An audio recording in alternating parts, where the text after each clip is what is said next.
Good evening and welcome to Fantastic Dimensions. This is session 5 of our Ravenloft mini adventure series, whatever, run in the Lamentations of the Flame Princess system.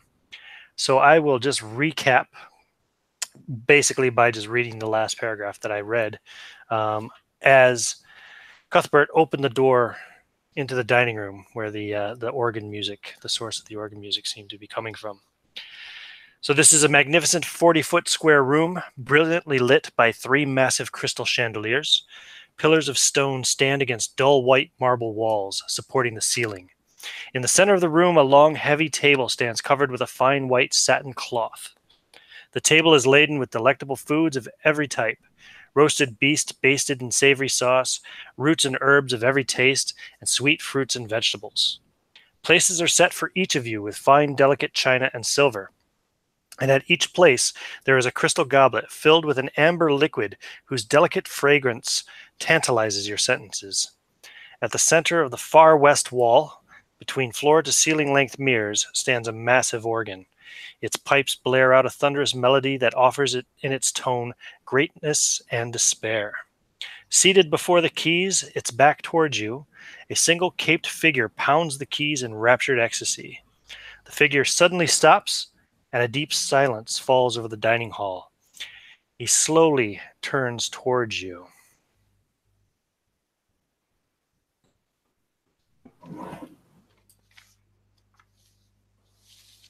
So, Cuthbert, you're standing there in the doorway at the east end of this room, so opposite. Basically, the dining table is between you and the man sitting at the organ. As he turns, he's not standing as he is in this image, but he's seated instead. But that is basically the man you see. And he turns and he says, "Welcome. I have been expecting you all. Please come in, have a seat, dine with me." Cuthbert, approaches the table. I guess the other head of the table scoots or before he scoots it out, he says, you must be the illustrious monarch of this lovely country." And he kind of does a deep bow, and he sits at the other head of the table, waiting for his companions to either come or not. Hobbling into the room comes Peace, and she looks around for a little basin to wash her hands before sitting down at the table, and and also just because she's a curious old lady, having a look in any corners and making sure that there aren't any other doors or entrances that she's missed. Are there other exits and entrances to this room? No, you don't see them. You only see the organ at the west end, the figure sitting before it, and the mirrors on the side of it, but there are no other doors or windows into this room. Then I make my way to the table and sit down sort of towards the eastern end with a full table between me and Strahd, and say to Strahd, you'd best be careful. Best keep your eye on this one, she says, motioning to Cuthbert. He's stolen from kings, and I wouldn't put him past it to try and nick some silverware from your table either. Oh, do not worry, Peace. I've been keeping an eye on all of you ever since you arrived in my lands. Please, won't the rest of you come in?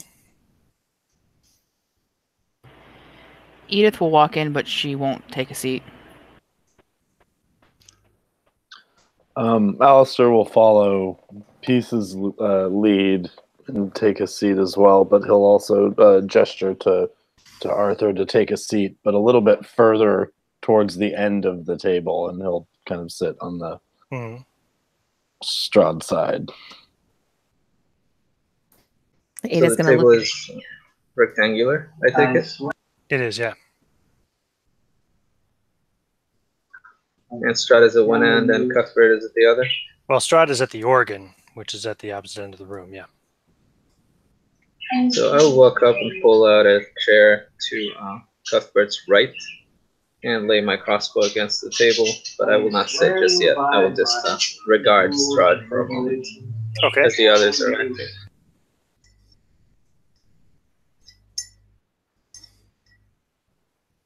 And as the others are entering the room, Cuthbert puts his feet up on the table and kind of leans back in his chair. Okay. Ada, I think you were trying to enter. Yeah, I was just kind of looking at, I guess Miklos is the last one out in the hall with her now, and it's just kind of like giving him like wide. It's like, why are they really go? Okay, are we going in? Kind of expression, but without like saying it. Yeah, Miklos will look down at you and then back into the room and give a kind of resigned shrug before moving in. And so she'll like follow behind Miklos. I think Miklos would look for, if Cuthbert is sitting at one head of the table, he assumes that Strahd would sit at the other head of the table, as is the way of it. So that's the chair that Miklos would go for. Strahd's chair.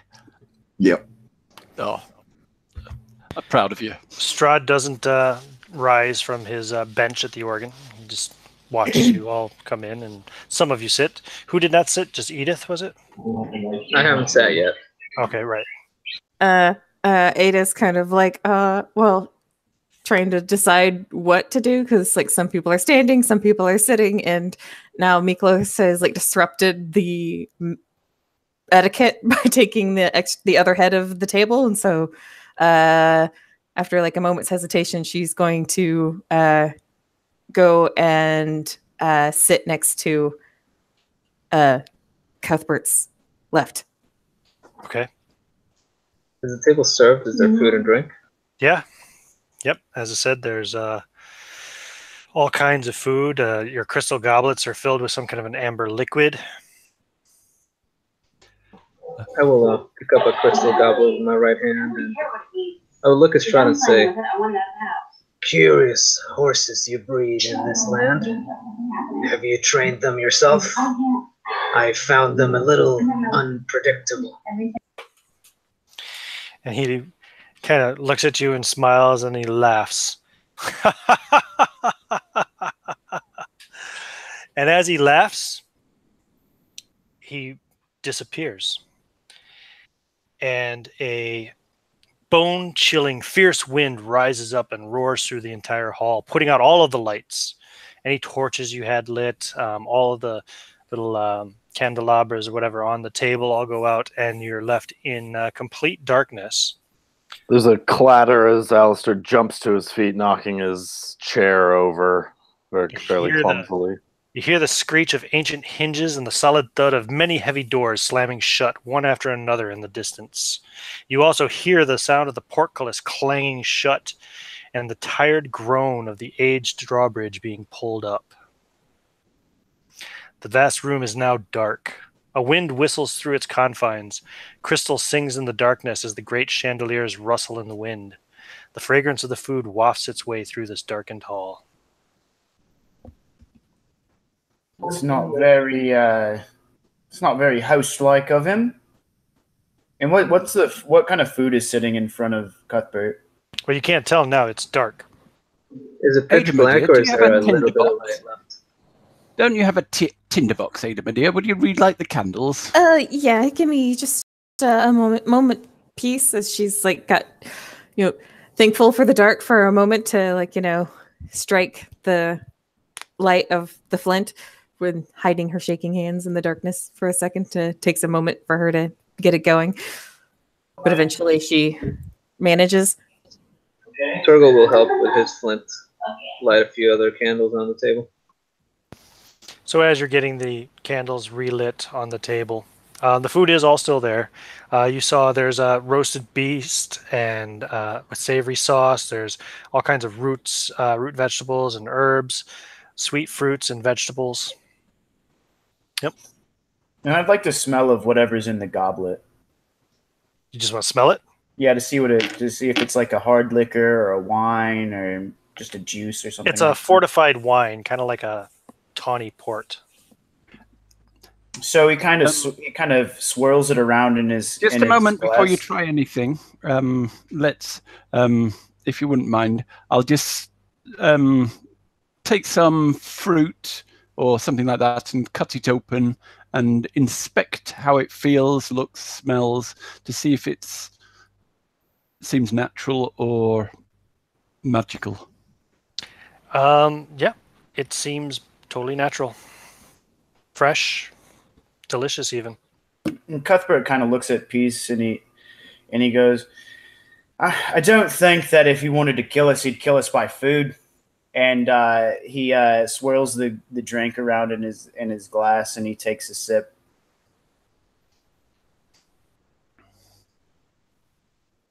Yeah, it's delicious. It's like I said, nice brandy fortified wine.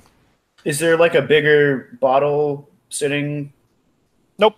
There's one glass at each, one crystal glass at each spot of the table. And there are how many of you? Let's see. There's 7, 8 of you, right? Yeah. And there are 8 spaces at the table.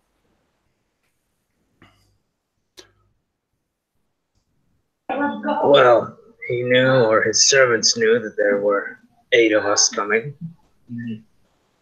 Either he set the table after we lost Steve, or removed a setting, or he knew.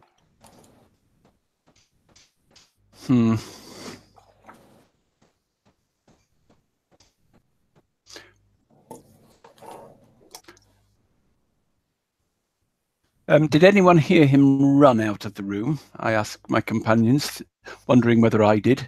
Did we hear his footsteps? You actually saw him appear just yes, before the wind picked up and blew out all the lights. Have I roll a wisdom check since you're trying to remember some things there? Give me a wisdom roll, Peace. Mm-hmm. So I roll I rolled 10 under my wisdom. Nice.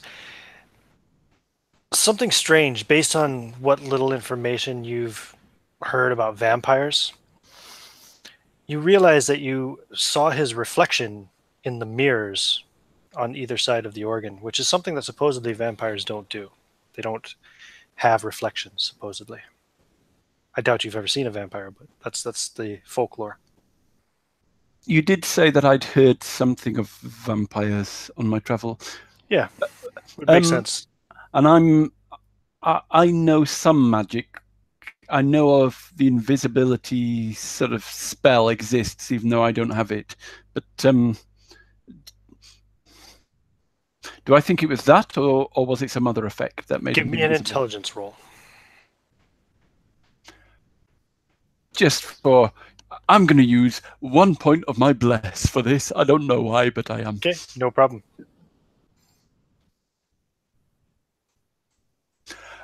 So I fail. You're thinking about it. You're like, yeah, he could be invisible. He could still be in the room. It's possible.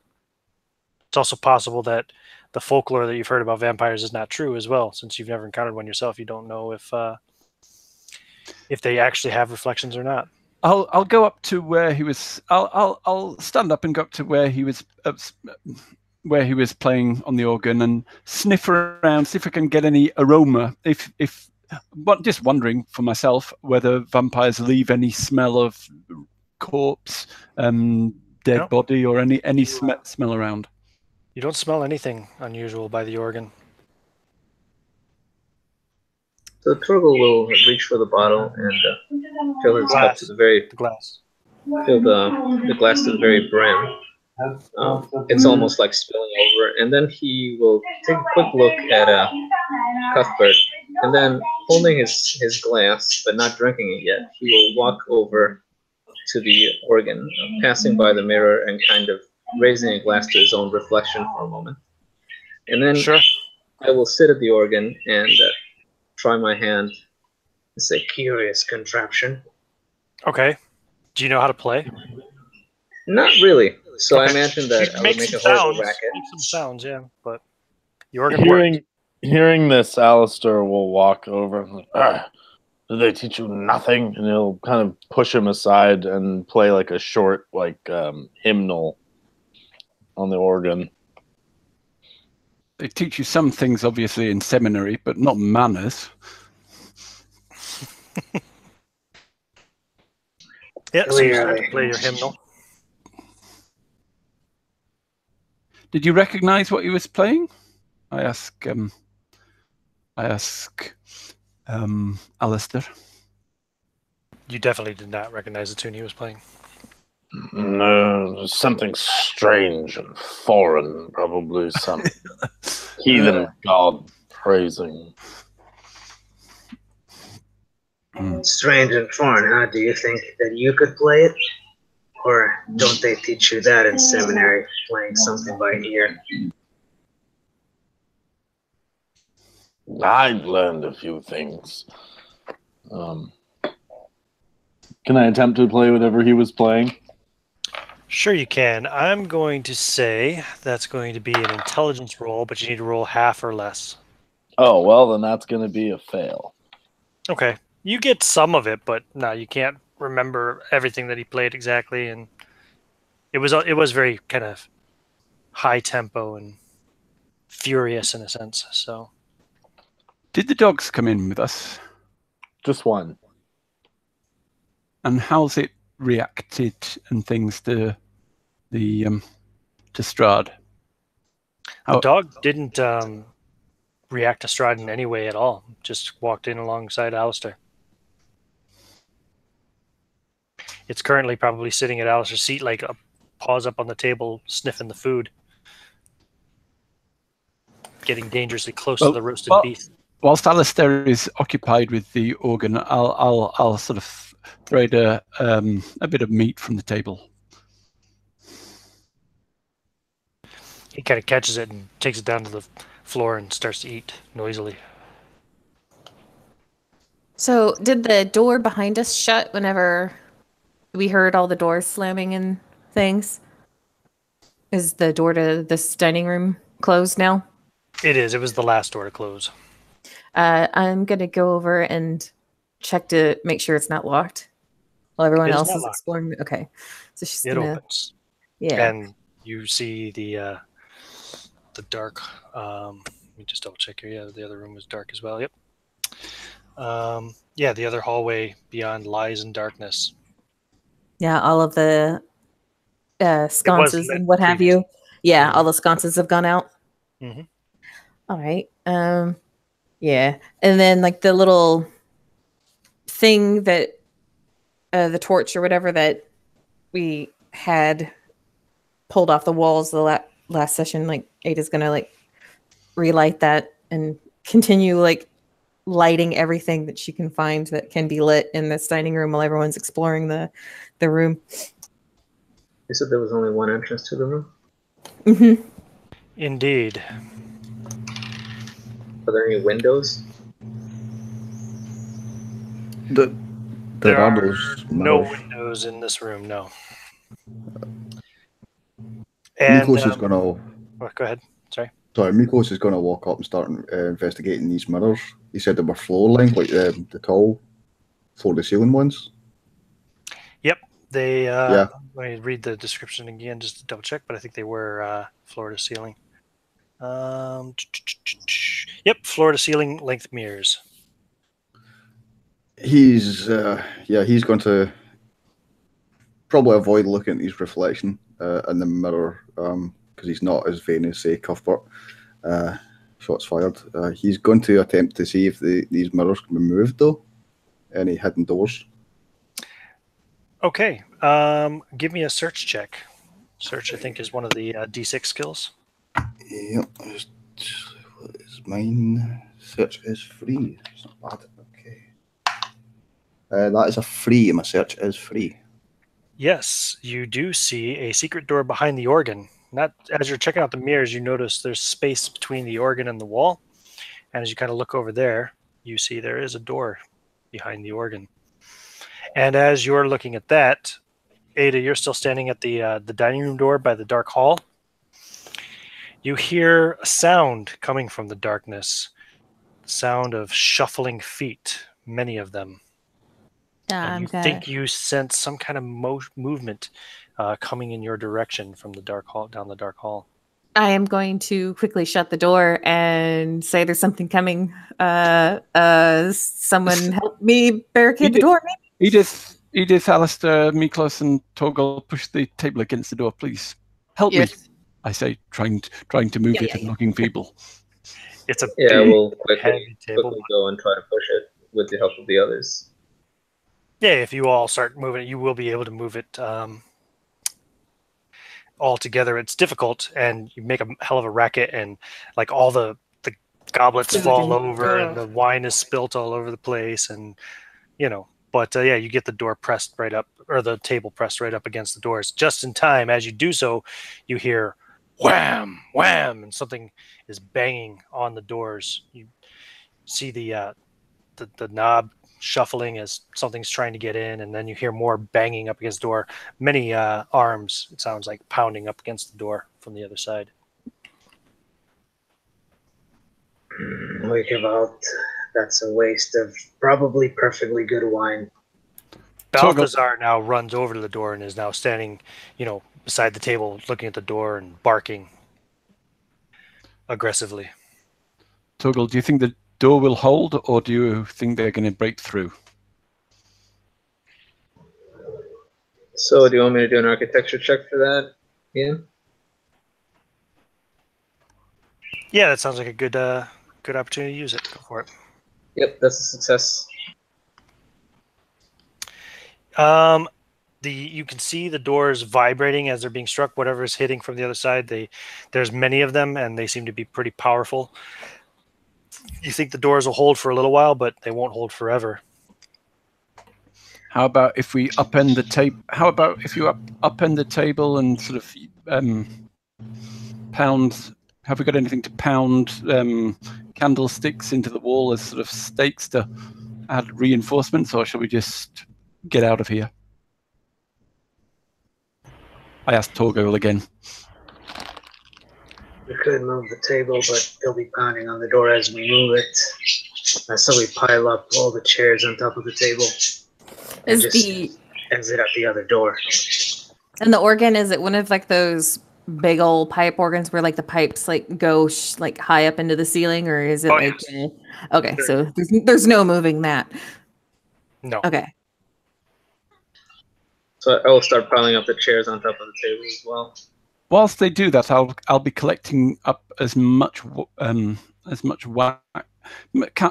candles as I possibly can and putting them in my backpack.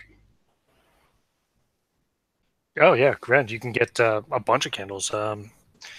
I think every 10 candles counts as an item on your inventory. So. Okay.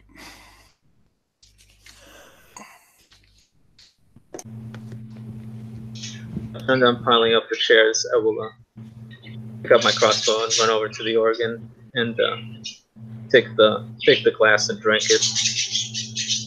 Just tip it back and drink it all in one swig. The only glass that wasn't spilled, I presume. Yep. Exactly. It's strong. I don't know if you ever drank port wine, but. Yep. I suppose it's not that strong for old Torgal, though. Right. Alistair will try to usher Balthazar into the door behind the organ to go kind of do a quick run through and run back if he sees anything. Just if I see you doing that, I will take my lantern out, light it, and attach it to the dog's collar. I assume he has a collar. Does he have a collar, Alistair? I'm pretty sure I bought collars for him. So yeah, you don't worry about that. Yeah, he's got a collar, no problem. So you're attaching the lantern to his collar, and you're gonna send him through this secret door into this room beyond. So there's a single arched corridor leading to the south. This room is about 20 by 20 feet, and but there's also like a hall attached to it, just on the other side of the door, basically. So the hall runs north to south. A single arch corridor leads to the south. There are several mirrors in this room as well. A tall, dark figure in a flowing cape floats in the middle of the room. Old archer slits in the north and west walls are bricked up.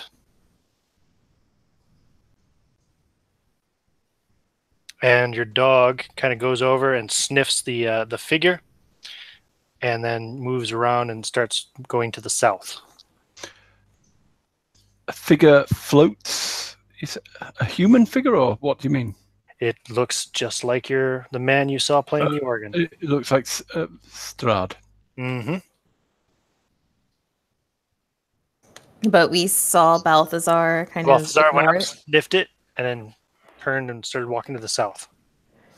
Are they illusions? Maybe? Ada says kind of because Balthazar didn't Anybody want to go in and find out? he didn't react quite as I'd expect, but I don't know. He clearly doesn't like what was behind us at the door. She says it goes thump thump. There's like more hit at it or what have you. How high is it floating above the ground? Just a few feet, a couple feet, maybe 2.5 to 3 feet. I trust the dog's senses. I say we go. And Alistair will take the glass that I just drank and toss it at the figure. It hits the figure and bounces off and lands on the floor. The figure does not move. Well, it seems to be sleeping or something. I say we get into that room and close the door behind us. And I'll walk in. Yep, you still hear the thumping, the banging on the door. Something is trying to get into the dining room. Can we shut the secret door behind us? Maybe whoever they are don't know about it. Perhaps. Hide our... Yeah, you can definitely close the door again. Can we bring anything through the door that we could potentially barricade it with? Like a chair or something? Is there a track that the door like shifts on that we can like jam a candlestick or a steak knife down into it so it can't move? Yeah. Once we get through. Absolutely. Cool. Absolutely. You could jam one of the knives or something in there. A couple of knives, maybe. Let's do that.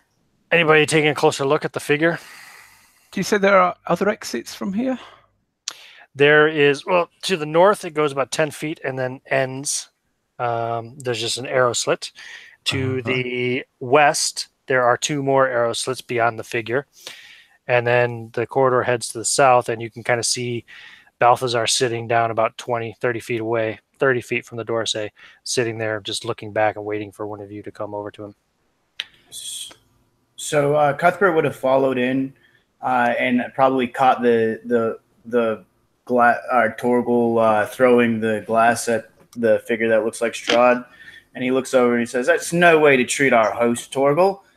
And hey, you, Strahd, can you hear me? Doesn't move. And when he looks at it, is like his eyes open and everything like that, or his eyes are open. He's just floating there. His arms are kind of crossed in front of his chest, and his cape is just flowing in the wind, the breeze that's blowing through here from the arrow slits. And there's no other doors or anything like that in the room? No, there's a corridor that heads south, and the dog is waiting about 30 feet down there waiting for you. I'm going to follow the dog. A couple paces towards the figure. I mean, it looks like a person, but exactly like the man we saw before. Mm-hmm. Yep. Do you have a... Am I seeing... do you have a light source? Did I detect breathing? No. Ada is going to take out one of like her vials of holy water, and she's gonna like uncork it or whatever, and like do her thumb over it and like do the Dominus Spiritus Sancti thing and like splash the figure with the holy water. Okay, so you use one of your vials of holy water? Yeah. Well, just sprinkling it. Just, maybe not the whole thing. The figure is now wet. Okay. Whilst then it's floating, I'll see if I can see any cord or thread that a mannequin can hang from. Yeah. Do you have a light source? Ada does. I'm right there. The dog has. Indeed, as you're taking a closer look, piece, you realize it is a mannequin, and it is suspended from the ceiling by some black cord. Mm-hmm.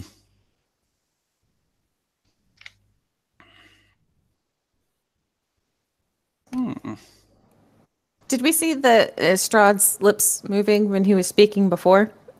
Yes, you did. Okay. Our host has stranger and stranger proclivities. He is odd, even for a human, if that is what he is. No, he's not human. Is there like a track? He'd even be odd for a dwarf, and that's saying something. Is there like a track that the mannequin's like hanging from? Like maybe it like can run along like this corridor? Okay, it's just hanging in the middle of the room. Yep. Okay. Does the rope look like it would bear weight? Well, yeah, it's black cord. I mean, cord is pretty strong.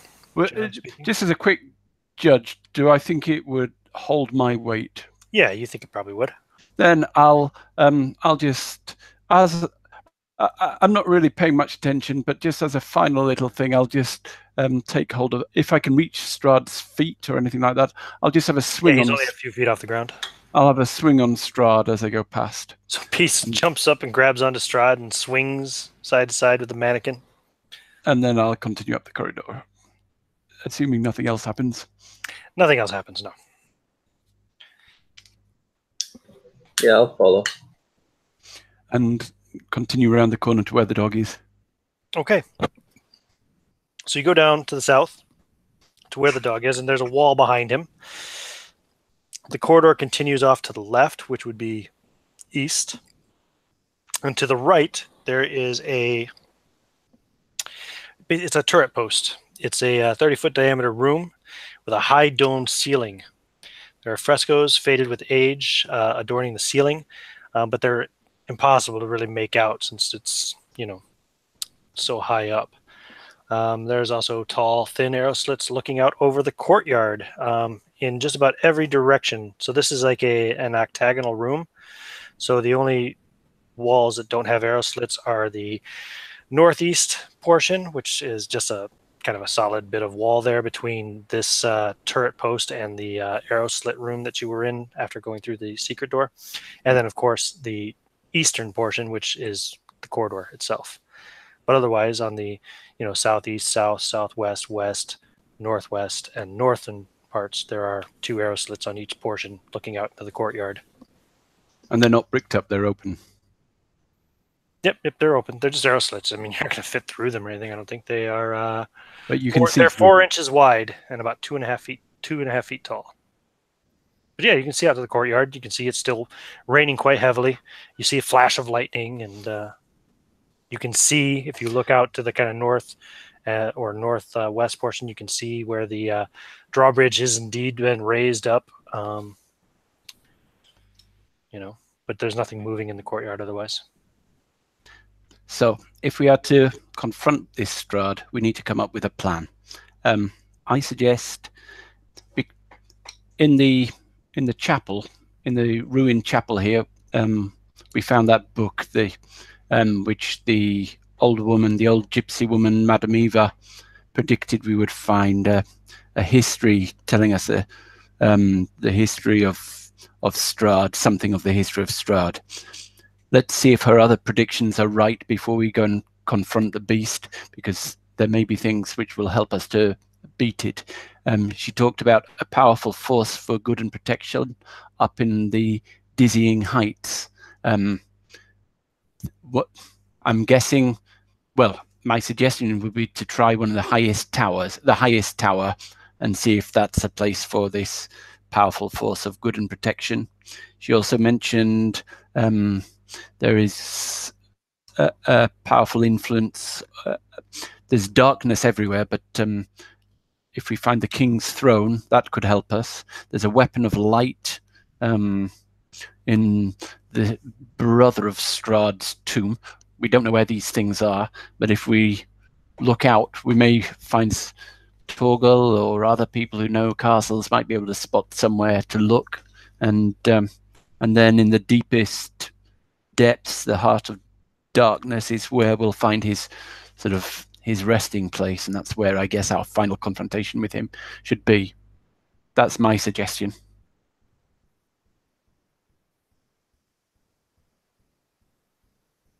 If I look out these arrow slits, would I see any other towers in the distance?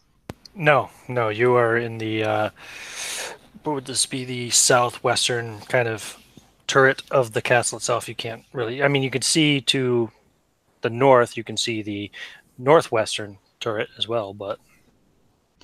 Assessing my relative height here, would I be able to tell if this is one of the taller parts of the castle? Definitely isn't. Right. You're on like the ground floor essentially of the castle, and these turrets aren't that high. They're just, you know. Mm-hmm. But can we see up high enough to see which the tallest is? Well, you would remember when you approach the castle that the tallest seemed to be right around the center point of the castle itself. There were three kind of connected almost turrets there, or towers there. Are they all connected? Maybe I should check before I confirm that. Yeah, there's three towers there very close together. Two of them at least were connected. The tallest of which, like I said, would be just about in the center of the castle. And throne rooms are not usually fairly big and fairly impressive. Can I see any sort of from through the arrow slits? Can you see anything? Any impressive windows or any no, sort of... like I said, the only thing you can really see is the other turret, the opposite turret on the northwestern corner. And that's not where the light was coming from earlier. Was the light coming from the banqueting room that we were in a minute ago? Yes. That was the major source of light. There was light in many of the other corridors as well that you walked up to get to the dining room, but you might assume that they're all extinguished now once the wind blew through. Right, but the dining room had no windows, and there was a lit window that we saw from the courtyard. Oh, sorry. Yes, you did. That was... Let me double check that again here. Where was the window that you saw light coming from? Flickering lights shine from a short round tower on the southeast side of the keep. So that is near where the chapel was, where you entered. So I've gone a bit past that area. Well, you can't see that from here. Like above where the chapel was? Because there was a set of stairs that we found that led up. Yes. That would probably be about the right location, you're guessing. So if we want to check that, we'd have to go back to the chapel, which involves figuring out how to get past whatever it is trying to get into the dining room at us. You might remember when you were in the chapel, there was kind of two alcoves on each side of the doors, which then led into the halls deeper into the castle. Mm-hmm. And the southernmost one, which I think Ada checked out, had a spiraling staircase that went up and down, whereas the northern alcove had just a set of stairs leading up. And they were not spiraled. But that's on the opposite side of the castle from where you are right now. And there's like a horde of whatever that noise was. Of whatever, yes. Is there a... You said there's another corridor from this room, is there? There is. The corridor continues to the east, opposite from this turret. So you would be basically running along the outside of the dining room, you reckon? It's full of cobwebs. You can't see more than a couple of feet. Did the See if the cobwebs burn. See if we can burn a way through that. They do, yep. As you move up, hold a torch, they go up real quick. And you can, if you want to continue pushing your way that way, burning through the cobwebs, you can do so. I suggest we avoid trouble, except for Strahd, when we are ready, and meet him on his terms. On your terms. Well, these old people get their words confused sometime. You know what I mean, I say crossly to the GM. That was Arthur. That was Arthur. But I tick off Arthur and tell Alistair to keep Arthur, mind your manners. Yeah. Yes. Respect your elders. I'm sorry, I Master. don't I'm sorry. expect we'll meet him on our terms in his castle. But perhaps we can get the first strike. And I will follow, burning cobwebs as I go. Miklos, you does this sound all right to you? This plan? Have you got anything to add? Or you, Edith? It's a sound plan. Unless we can figure out a way to lure him out, we're definitely going to have to go to where he sleeps or stays. And I suspect he's too intelligent to be lured out. Just like if we need to go to where he sleeps, if that book is to be believed, then that would be probably in the bowels of the castle. He seems a subtle, foppish type. I don't think he's one for direct combat. I think he trusts his castle to confuse us. But there is no human structure that can confuse a dwarf. And I will keep walking down the corridor. All right. Let me just make sure I'm reading this correctly. So yeah, you go 10, 20, 30, 40, 50, 60 feet through this dark corridor, burning cobwebs all the way along. And then you come to a spiral staircase that leads up and down.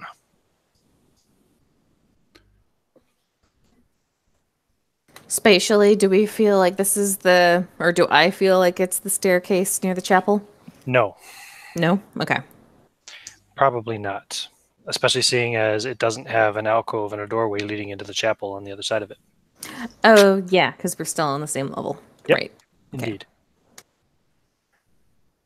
Is this a big sort of spiral staircase? Could this be the main tower, or It is a spiral staircase of gray, dusty stones.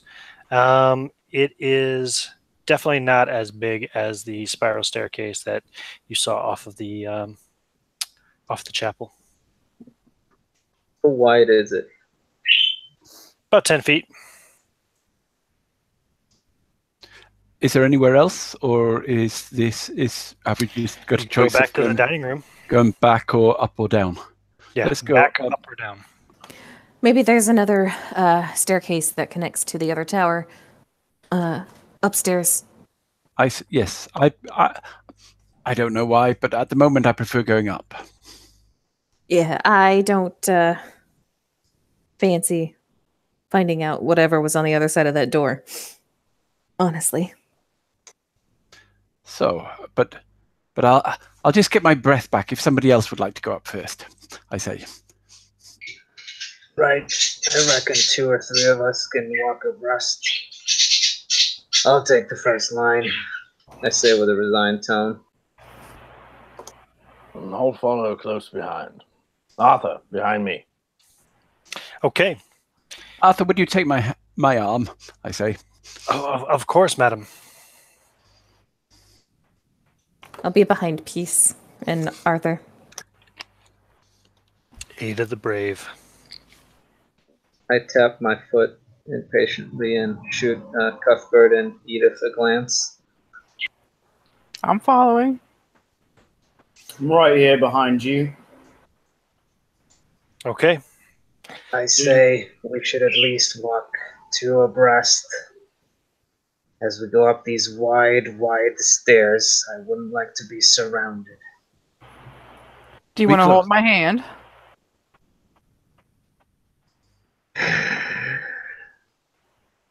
And I'll You're move not up my next. type. I'll move up and walk beside him.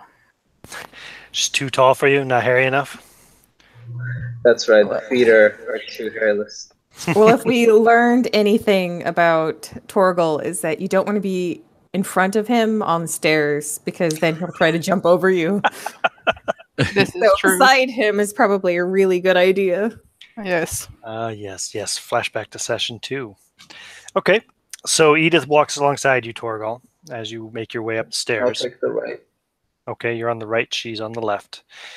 The stairs wind up about 50 feet, and then there's kind of a little bit of a landing on the side there where it looks like there's another corridor. It looks, from what you can tell, it looks to kind of mirror the corridor below. And the stairs continue up if you wish, or you can try to explore this corridor if you wish. Just doing like a quick little peek down the corridor in like the direction of where the chapel would have been. Does it look like there's like another stairs or Corridor does alcove not or lead anything? that way. Doesn't lead that way. No, Damn. it would lead to the west. Damn. Would this be sort of above the dining room? I mean, lead to that direction back. Yeah, above yeah, the dining to room. whatever's above the dining room, exactly. Shall we check, or shall we continue up? Says Peace asks a little breathlessly.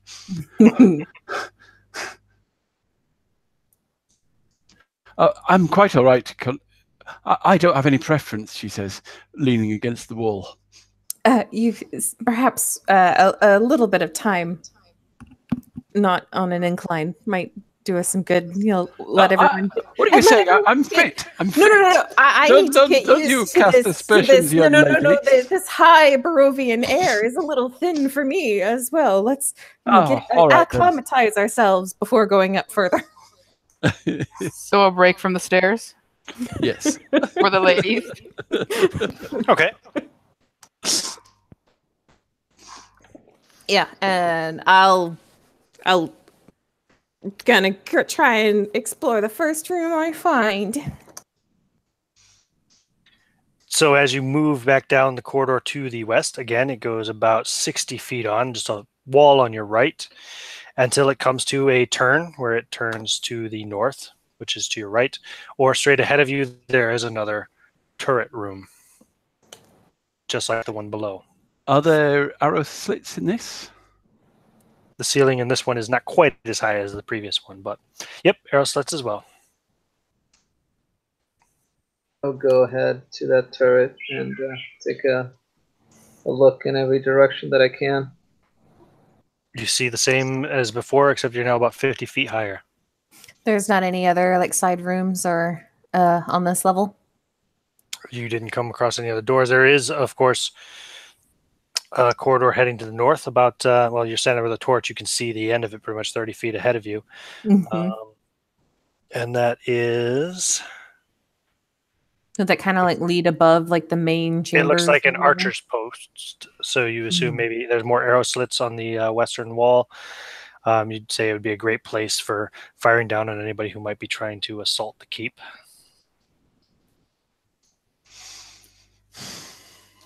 Yeah, while Torgal's like doing like his little survey, just kind of giving a glance down that northern corridor. Is there a set of stairs at the end of that, or is the only way up? Okay, so.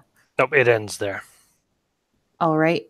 So I guess then we'll go back to the stairs and continue up. You don't see any secret doors or anything? Well, no. I've got my breath. I mean... Do you want to search? I didn't think to look for one, but I can. Yeah, and Ada will then slowly go up the corridor, like, with like her candle up, just kind of like looking for air movement. Because, like, she's read that and serials that she wasn't supposed to be reading in the church. And give me a search roll. Oh, I'm gonna use all 4 of my bless on this search roll, and still fail with a 2. Damn. Is your search roll? Hang on. What is your search roll? How much did you spend? All 4. All 4? Yeah. What's your search is 1, right? Yeah. So that brings up to 5, which means you just need to roll anything but a 6 to succeed. I rolled a 6. Oh, you rolled a 6. Wow. I mean, if you want me to roll again. No, it's fine. You rolled a 6. Fine. Mm-hmm. That's fine. Damn. Like Ada doesn't get the the whole thing, and she's like walking too fast for the flame to catch. As you kind of do that, you feel weird for a moment, and you think about it, and you don't feel the same peace that you always feel inside of you. You know, you feel something's not right. It's like you feel like you're distant from God. Well, that doesn't make Ada feel very comfortable at all. And so like whenever she like comes back to rejoin the others, she's kind of clutching like her crucifix a little bit and is just kind of like okay, so let's continue up. I didn't find anything, but someone else's feel free to look if you want.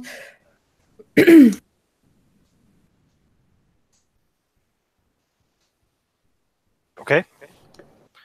I've never been much for finding things. I'm more of a stabby kind of guy.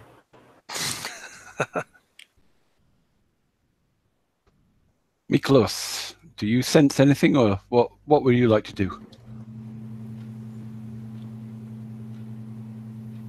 I mean, I can take a look as well, I suppose. Okay. Sure, go for it. No harm. Nope, definitely nothing. No hidden doors here.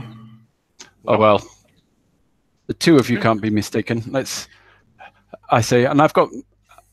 I mean, I learned everything I know from Miklos, and she says, like, you know, the crucifix is now digging into her palm at this point. Let's continue up then. Okay, the stairs continue to wind up about another 40 feet. Here we go. Until it comes to a landing. It doesn't continue up any further. And you are now, let me just find the right reference. I would hate to read the wrong room description for you. Oh, hell yeah. Yeah. So now you are on a wide walkway. The rain is beating down up here. And you can see that this walkway goes along the outside. You're currently on the south side of the keep. If you look down, you'll see far below these parapets the shining wet cobblestones of the courtyard. And this walkway continues to the west along the edge of the castle, and you can kind of see the arrow tower. What was it? What do they call it? The turret portion up ahead, you know, on the southwest corner. And the walkway seems to go up there, and then you assume turns right and goes along the front of the castle, and who knows beyond that? Possibly it runs around the other side of the castle as well, the north side of the castle. So it heads south side. There is a door about 30 feet down on your right, and then there's another door another 20 feet past that, and then there's another door 30 feet past that on the right. All here on the south side of the castle. Are they just? And you're all wet. Do one of the doors lead up towards like the tower that has the light? Well, you would say that tower should be somewhat to the east, maybe a little north of you. This is running west, so, but, you know, presumably these doors lead back into the castle, so who knows from there?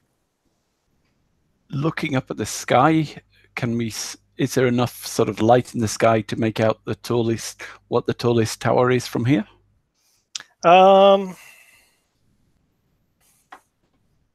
Let me see.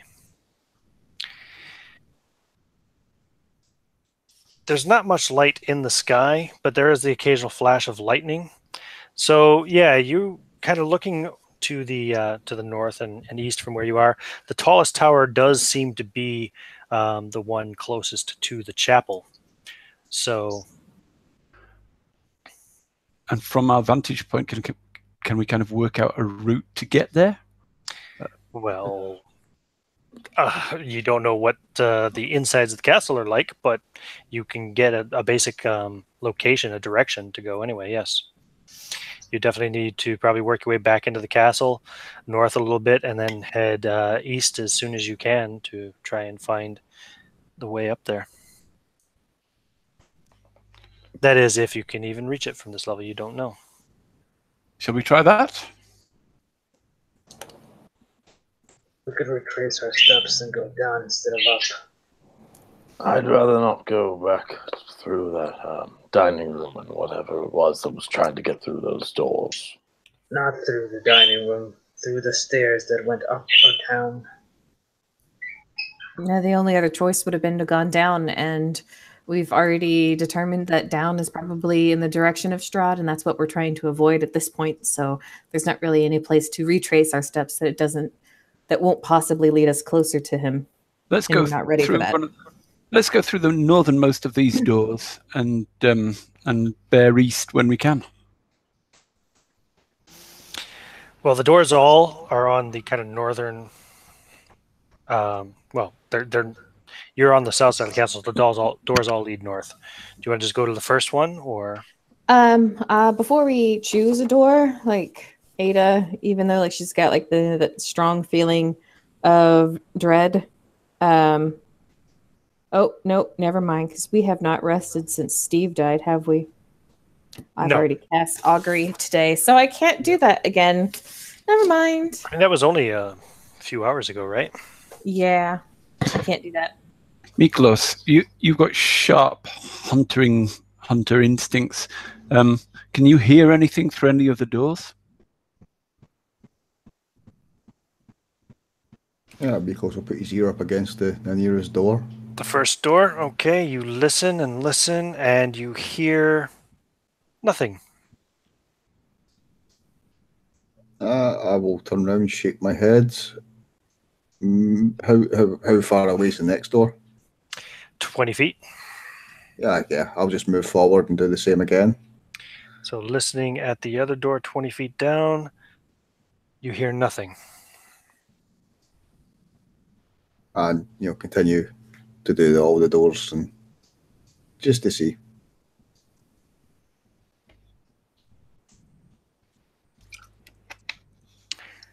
Oh, wait, really? Oh, holy crap. I'm sorry. These are not doors, they're windows. My mistake. I was looking at the map, they look like doors, but now that I look at it, I see they are windows. So That explains apologies. what I But couldn't anyway, hear. you heard nothing at the window. And at the next window, you hear nothing again. And even the third window beyond that, you also hear nothing. The windows are all heavily draped, though, so you can't see what's inside. But there's no light coming from the other side. I apologize for that. I was just looking, they looked like doors, but now I realize they're windows. I won't make that mistake again. So we're on a walkway around the sort of battlements. Yep. A widow's walk, I think you called it, Corinne, yeah? Yeah. Is there, and I guess there's a sort of building inside here. Does the roof rise above us, or is it below us where we are, the roof? The roof of the actual keep itself is above you. You're not nowhere near the top of the castle. In fact, I could show you a little something. I'm sorry, I know this isn't great, but if you look at that, that's just a view of the castle from the front. Obviously, I know you're trying to find this big tall tower over here. Let me see here. You would be on this side currently, I believe. Yep, that would be right. And so the Widow's Walk is along the level, if you'll see here, this kind of wall there. Mm-hmm. Yeah, that's where you So are. if we go to the other side, we'll be in the right side of the castle, just not. Yeah, okay. So we need to definitely cross the whole walkway and then maybe enter. Is there a door on the. You said there's another door up the very edge of it. No right? doors. They're all windows, I'm afraid. Sorry, that was my mistake. Even on the other end? Yep.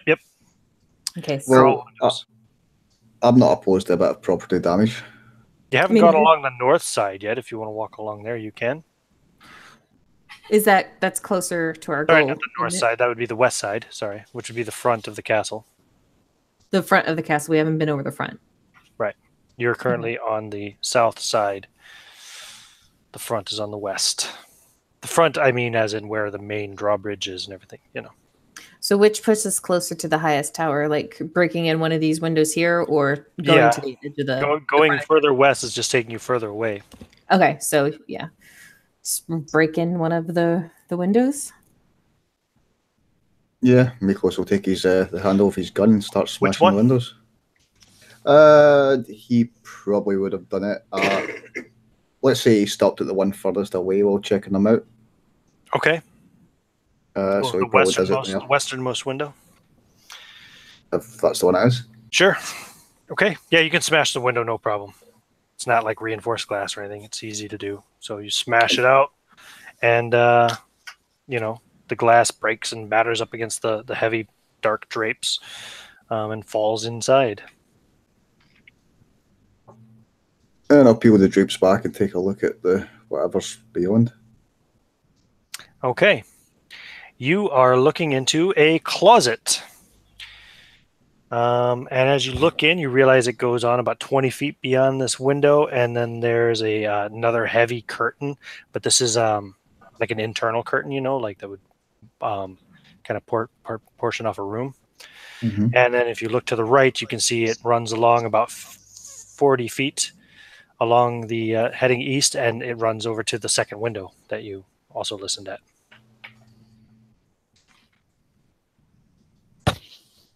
It's dark in there, though. I assume you're using some kind of light source. Yeah, I whistled on Balthazar. Come and sit next to me. Cool. Yep. In the closet, Good by the dog. way, I forgot to tell you, there are a bunch of capes and an assortment of black formal wear all hanging up. All black. Yeah, lots of black. And a bunch of capes.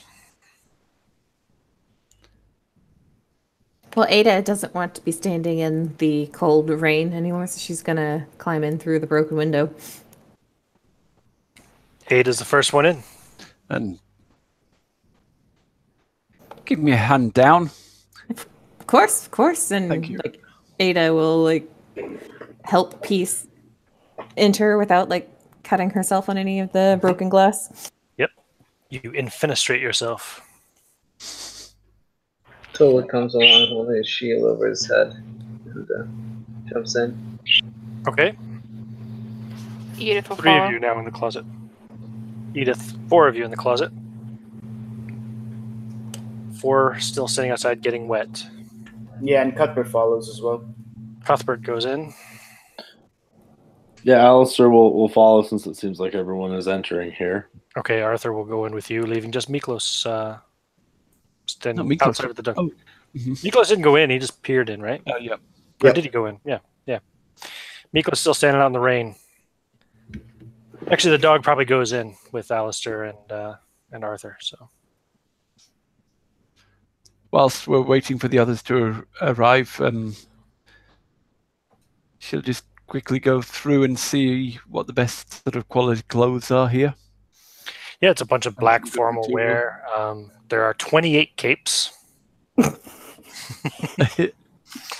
Yep, I know, very particular number, but there are 28 capes. This man, our host. Plus, all of his clothes smell like wet dog.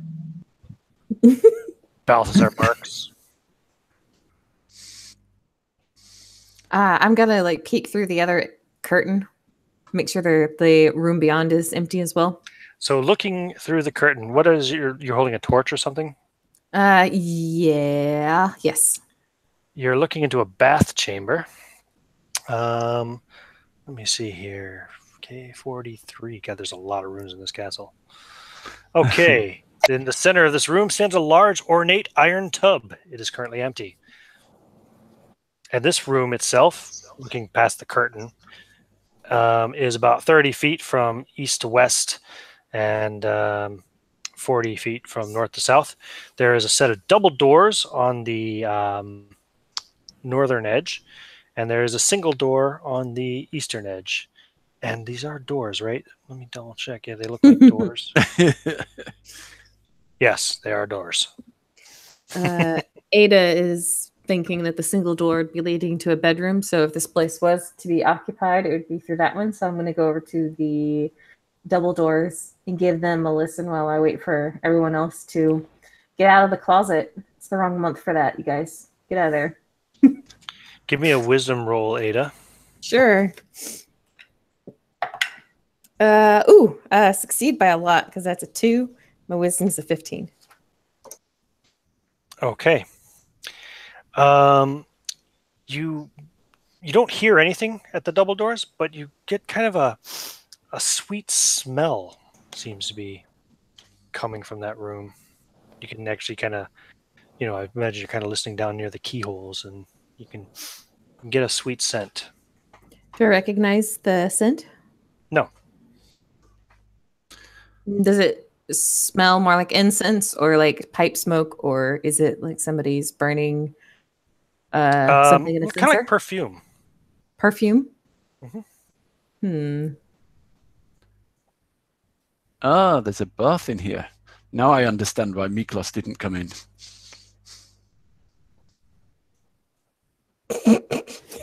Sorry. Can I go give the single door a listen and a sniff? Okay. You gonna sniff every door now for the rest of the castle? Well, it smells occupied. At the other door, you hear nothing. You smell nothing. Well, no, give me a roll. Give me another roll. Another roll? You might smell something. Oh, that one's a 3. Apparently I have a bat nose. Yeah, that's a smell you recognize. That's a smell of death and decay. Okay, I'm going to go back over to the others and whisper my findings. My death and decay over there, perfume through there. Yeah, olfactory findings. But no sound from either room that you noticed. Mm-hmm. Is like whispering because the perfume to her means that there's like a woman on the other side of that door.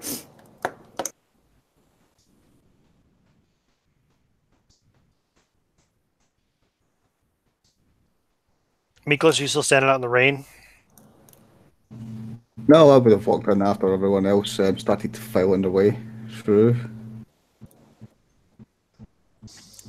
Yeah, okay. Yeah, so there's, perfume over there, and I think dead things over there, and good talk, guys. You guys full of good ideas, and Well, maybe we shouldn't go towards the dead things.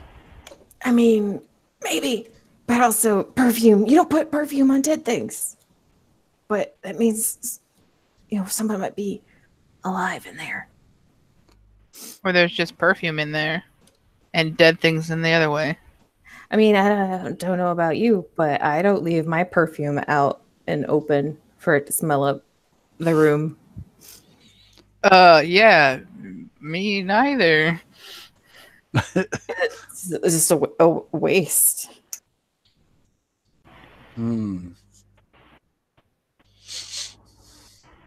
So you want to go towards the dead things? No, let's try the perfume. Anyone else have an opinion? I'd rather have perfume than death. I'd rather be home, Arthur says. But I guess that's not an option. Which way is closer to the... Anyway, can you tell which door leads Well, you're closer pretty close to the front of the castle. So you need to make your way further east for sure. Which of the two doors would be pretty close to the western edge? The door with the death and decay is on the eastern wall. The door with the perfume is on the northern wall. Ada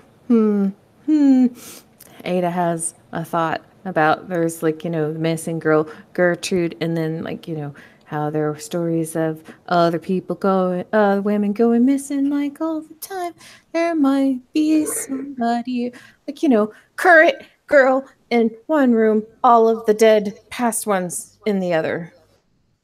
Arthur leans over to you, Alistair, and says, Is she going mad, sir?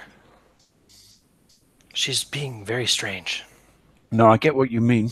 If there is one alive, we should try and save them. And not going too quickly, and quite obvious in her body language, she's going up to the perfume door and she looks like she's going to open it.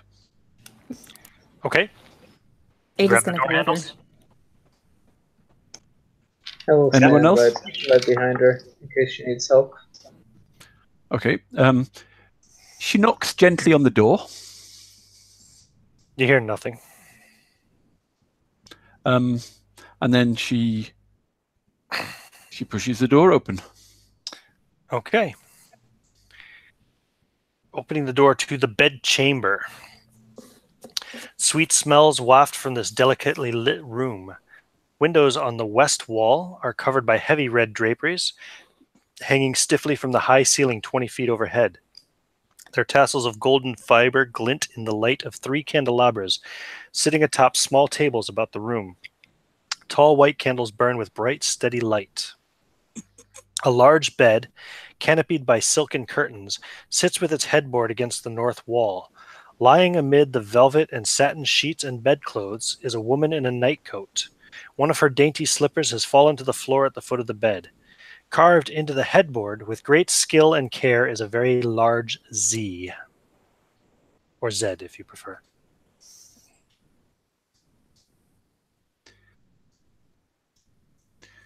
Who are you, child?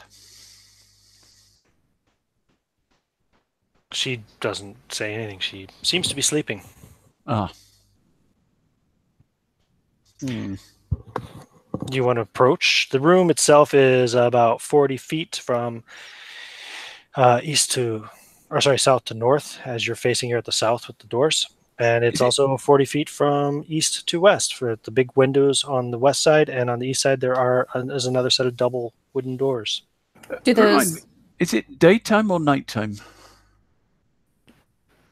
It should be afternoon time. No, you guys left in the morning, right? Yeah, it'd be probably around midday, but it's dark as night nearly outside, so. I'll still go over to the windows and draw the drapes back. Sure. Does this girl have marks on her neck the way Arena did? Gonna approach the girl. Okay. I'm going to point my crossbow at her chest area. Okay, as Ada goes up to inspect her. So you pull back the silk curtains. She's a very young girl, maybe a teenager. You gonna like look up, check out her neck. You don't see any marks on it, and she kind of stirs a little bit when you do so, and she murmurs something, and then goes silent again. Does she look like pale, like Arena did? Kind of all like Mina-y from. No, Okay. She seems healthy enough. She just seems to be sleeping deeply right now. Roll a wisdom check. Okay. Still under my wisdom. That's a 7. Good. So, besides the perfume that you smell in the air here in the room, as you kind of get closer to check her neck, you smell something that smells much like the wine that was in the dining room from her breath. She seems to be breathing. She's breathing, yeah, definitely. She murmured when Ada first touched her neck, but she... Feel for her pulse. Okay. And Ada will... does she have her wrists out, or do I need to... She's wearing a coat, right? I said a night coat? Yeah. But yeah, you can pull it back and check.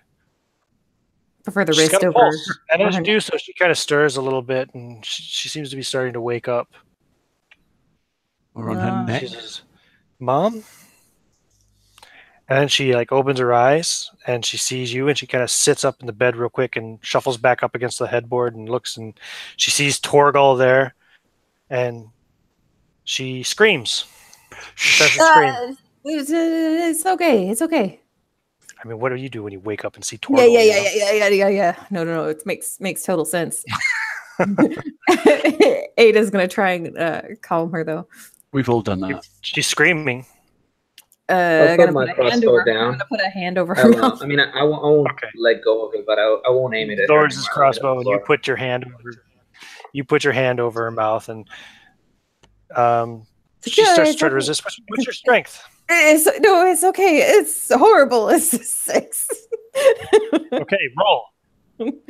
Am I rolling my stat or a d20? Yeah, roll d20. You want to roll under your strength. Oh, that's gonna be bad then. 17.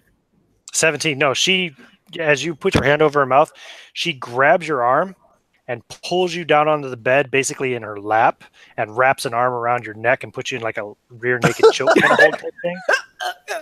And she starts to scream again.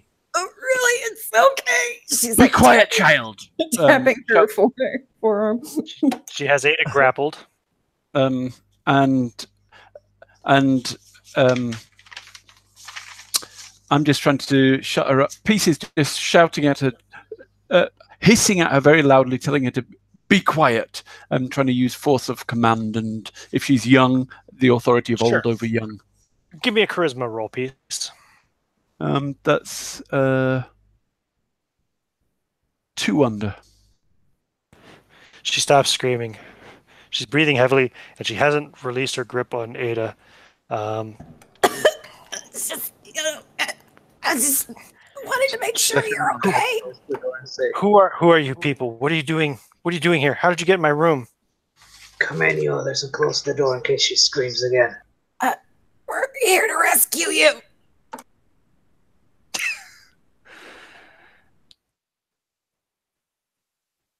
She says, I'll break her neck.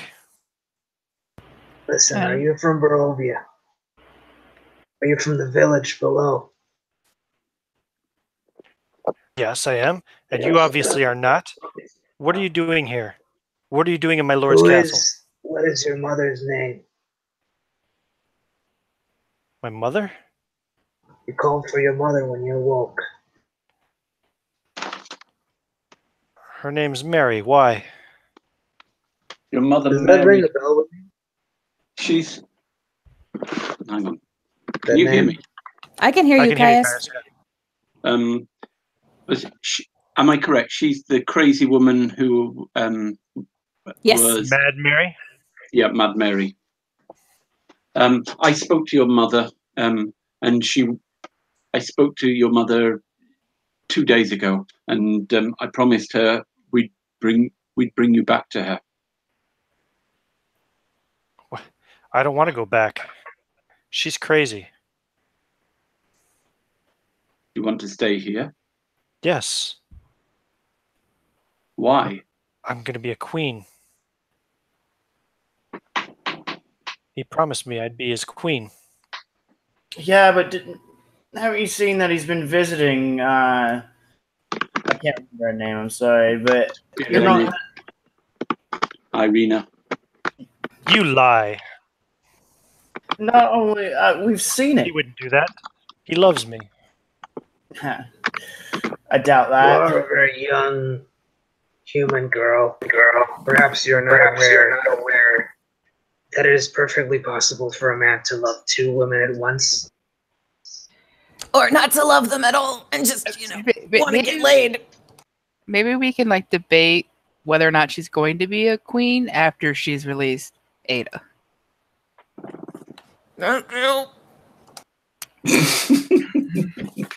Right, yes. So I put my crossbow on the ground and my shield and walking over with my hands in front of me, not pulling a weapon or anything. I'm just going to try to release that hold so that Ada can get out of there. Are you going to try to grab her arm and pull her off of Ada? Yeah. Okay, go ahead and roll strength. Okay, let's see. Ooh, she rolled poorly. I succeed by 7. Yeah, you can pry her arm off of Ada, no problem. And she starts to scream again. Strahd! Strahd! Intruders in the castle! Intruders in the castle! They're trying to kidnap me! I'll brandish my axe and be like, you'll never be a queen if I split your fucking skull. Not to mention we've been invited. We just had dinner right before we got here. I'd like to try to grab both her wrists with one hand and then slap her with the other. Right in the face. Okay, she's staring at Edith's axe, and she got kind of quiet for a second. You grab her wrists and slap her in the face. And she, looks stunned for a second, and she looks at you. So, what was that for? How Just dare checking. you? Now don't scream again. You filthy thing? What are you? I am not filthy, and I am a dwarf.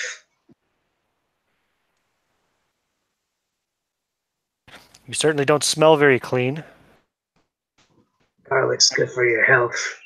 I'll have you know I'm 156 years old and in strapping good health. 156 years old. Oh, are you guys here with another circus? There hasn't been a circus here in my lifetime. I Do you heard know about how the old- last one, though. If you don't like old men, then you should stay away from Strahd. Do you know how old he is? That's different, Why? because he's been given a gift. Has he promised you the gift? Or has he already Yes. given you it? Well, he hasn't given it to me yet, but he said that I will live forever and be his queen. Perhaps we should show her what's in the other room. I'll become powerful just like him. And I won't have to live in fear anymore.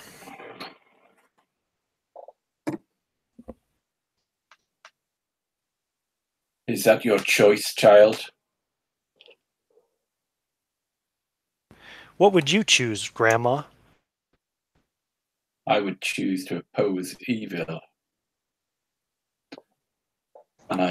And I suggest you do too. It's sometimes the harder route to take, but it's harder in the short term, but it's worth it. Because evil is unsatisfying. Strahd's not evil. He's just misunderstood. He's lonely. Oh, my dear girl.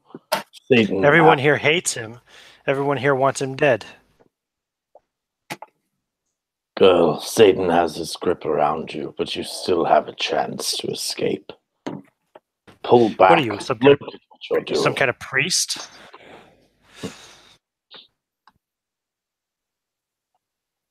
I suppose you could call me that.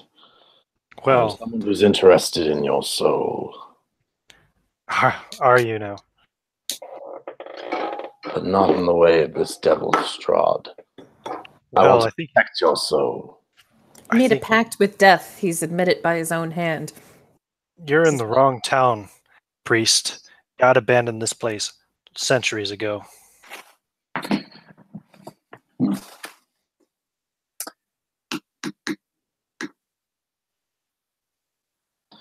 God is just waiting for a worthy conqueror to reclaim this place in his name. Well, I wish you luck with that.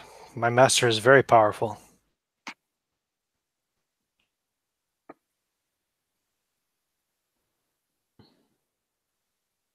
Please, renounce this evil.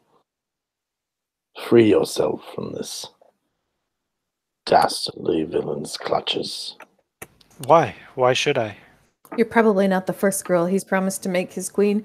There's, quite a lovely stench of death not two rooms from here. Don't suppose you've been there. He will leave you a husk, girl.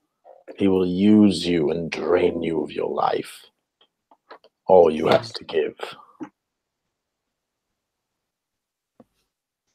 He's told me not to leave this room, but well, I'm still not very convinced by your arguments. What are you doing here anyway? Why did you come to my bedroom? What kind of a queen is confined to her chambers? There are dangerous things in the castle. I stay here for my own protection. I'm not powerful like Strahd yet. The dangerous things in this castle are the ones keeping you here. That's the one thing you've said that makes sense, girl. And I shoot Peace a look and I say, do you think that you could persuade this child, or will we have to drag her from here, tied up and with a rag in her mouth? Excuse me, you'll do no such thing. Boy, In fact, I don't know why talking. I don't know why I'm putting up with you anymore. Why don't you get out of here? Leave.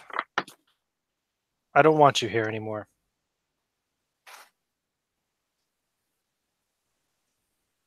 I'll call for the guards.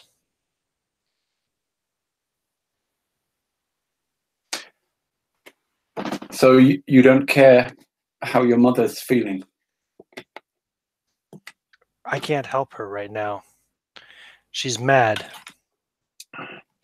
Fear about you, fear for you has driven her mad more than anything else.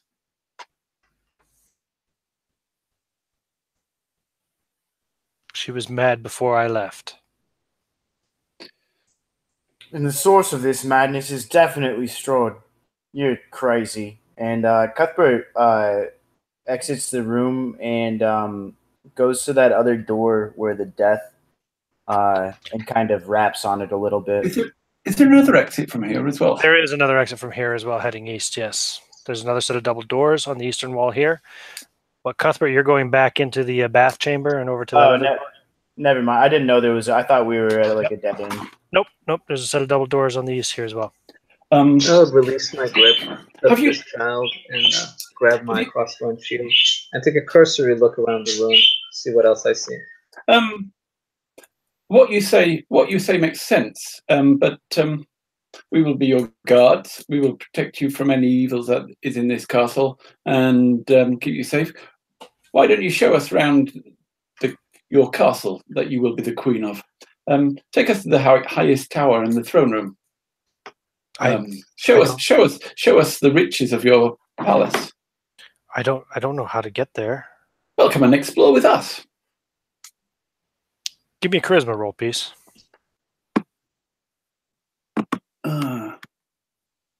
What is dead on?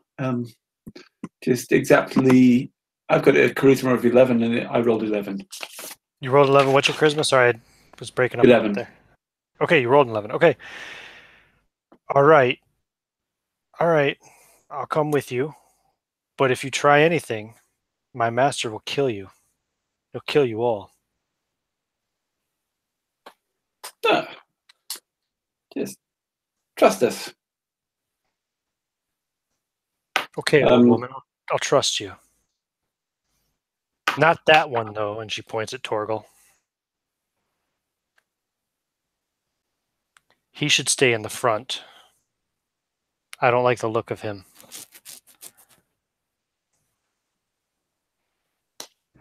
But if he's in front, you'll be looking at him while he's walking. I want to see where he is. I don't want him behind me. Do you? I mean... She kind of curls her nose up a bit. He's perfectly fine.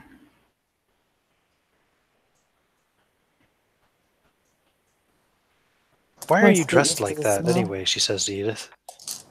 Dressed like what? Why do you wear those clothes?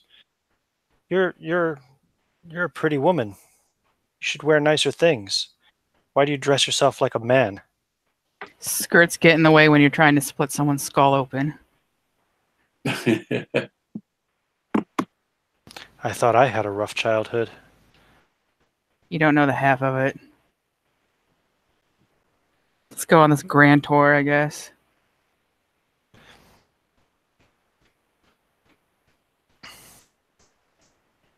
Okay. And my name's Gertrude. Nice to meet you. My name's Peace. Actually, it's Gertruda, but yeah, Gertruda. Gertruda. Peace. I'm Ada. Alistair, and this is Arthur. And this is, and I go through the rest. That one, the quiet ones are, there's Laszlo and Misklo. You met Edith, Torgal's the dwarf, Cuthbert Allen, who wants to kill you. Oh. And I don't like him either, and she points at Miklos. I think he should walk in front with the dwarf. I think I'll do whatever I damn well please. They look alike. He's just taller.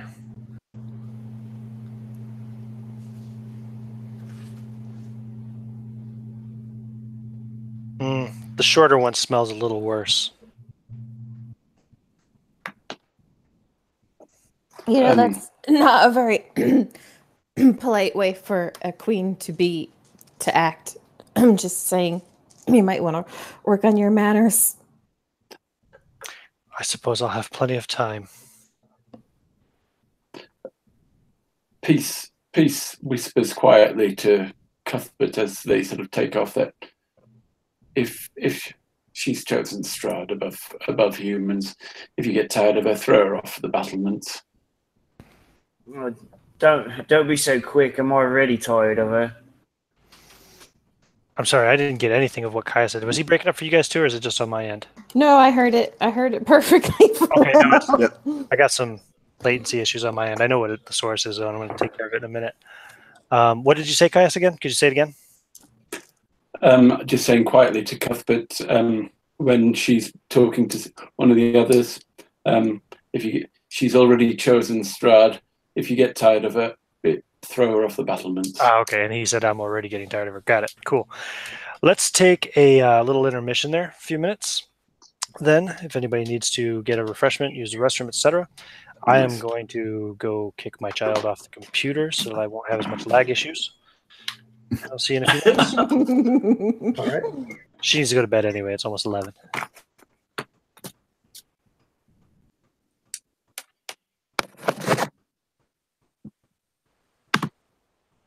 So I played a Rot World game this morning where I tried to throw a lot of people off of windows and off of balconies and stuff. So this won't be a new hat for Cuthbert. Oh God. Not at all.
Okay, I have returned.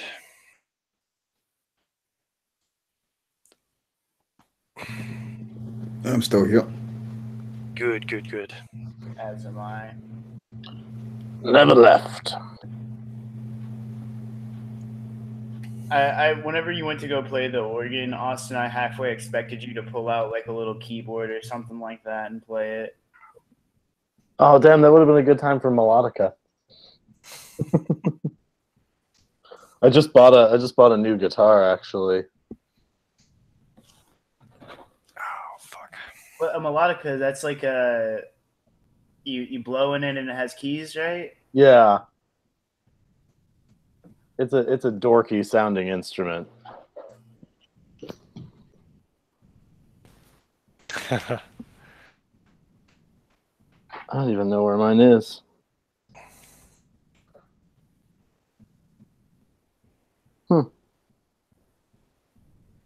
Well, holy shit, where'd my melodica go? We've got a melodica thief on our hands. It was Gertruda. I'll be back in, actually. I need to get a drink. Throw the bitch off the battlements.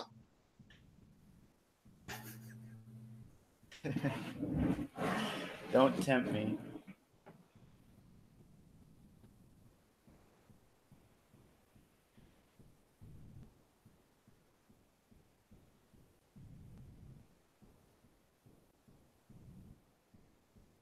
I'm really tempted to go back and get one of those capes.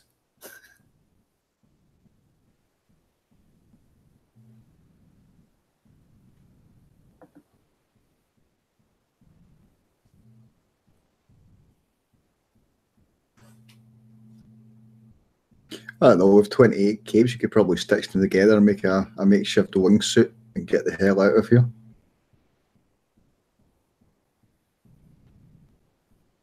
Just soar all the way down back to town. And just accept my life in Barovia.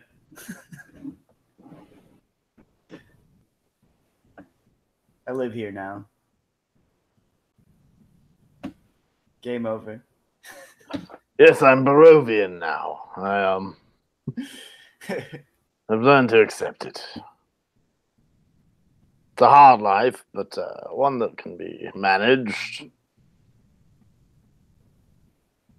The economy here is quite stagnant. The prices are outrageous.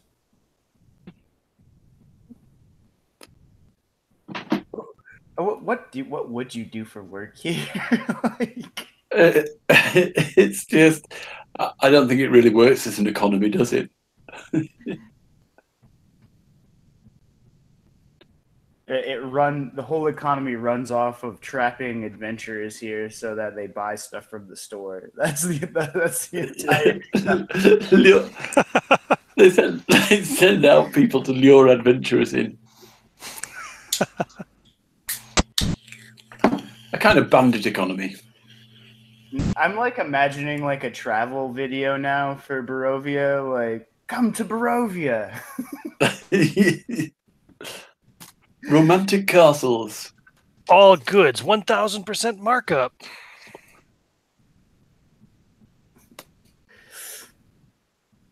I'm just. Nobody's coming for the weather, that's for sure. What would be like a completely accurate but really misleading advertisement for this place? Romantic castle. What else? You need like one of those honest trailers for Ravenloft.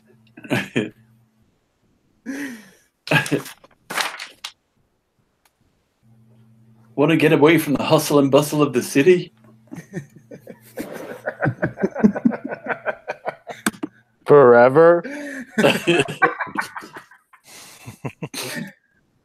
Once you visit Barovia, there's no going back. What happens in Barovia stays in Barovia.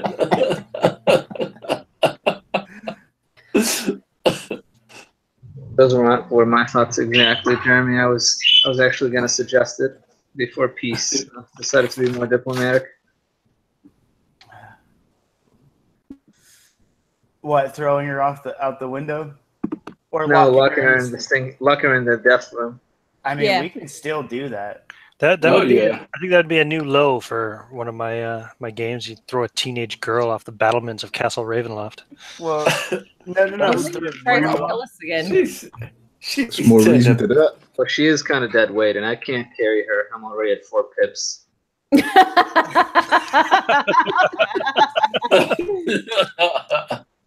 I mean, I can barely carry what I'm. I mean, if I have to choose between her and my crossbow, you know what I'm gonna choose. No, I think Ignacio is talking about locking her in that stinky room. Mm-hmm. But also, if you want a whole bunch of new lows, you'll keep inviting me to your games. I was all like, oh man, Cuthbert's gonna need a leash. And then like this entire time he's just been in the background going, let's just burn that. Let's just burn that. He's not like he's not causing any trouble. He's just, wanting to set everything on fire. He's like we turn around and he's like back there with like his tinderbox just striking the flint. Huddled shamefully. crouched under like one of like the capes, all like, come on, you son of a bitch, like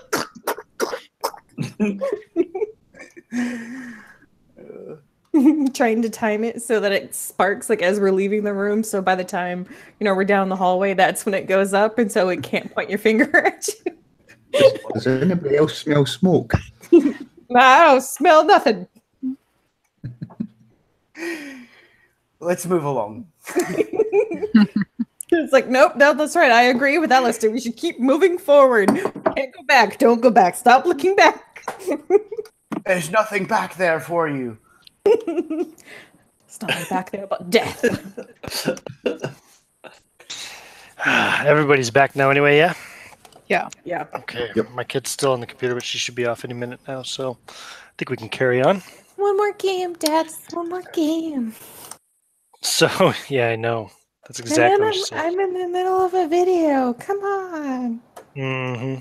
So, double doors to the east, was it? Or did you want to go back to the other door, the single door from the bath that smelled of death and decay? I mean, if we want The- to be thorough, I'm pretty sure we all have a pretty good idea of what's in there. We can go back, but otherwise, I think we can keep going forward. Unless we want to Okay. show Gertruda what her master really has in store for her. That's up to you guys. That's It's up a to the big less. old castle, a lot of rooms. I think there are 87 rooms in this castle. That's a call for the less compassionate members of the party to make, I think. Not Ada. Let's go I east. take it back. There are 88 rooms in the castle. Oh, fuck. Let's keep going. That includes all the corridors and the courtyard partitions, you know, all that stuff. But yeah.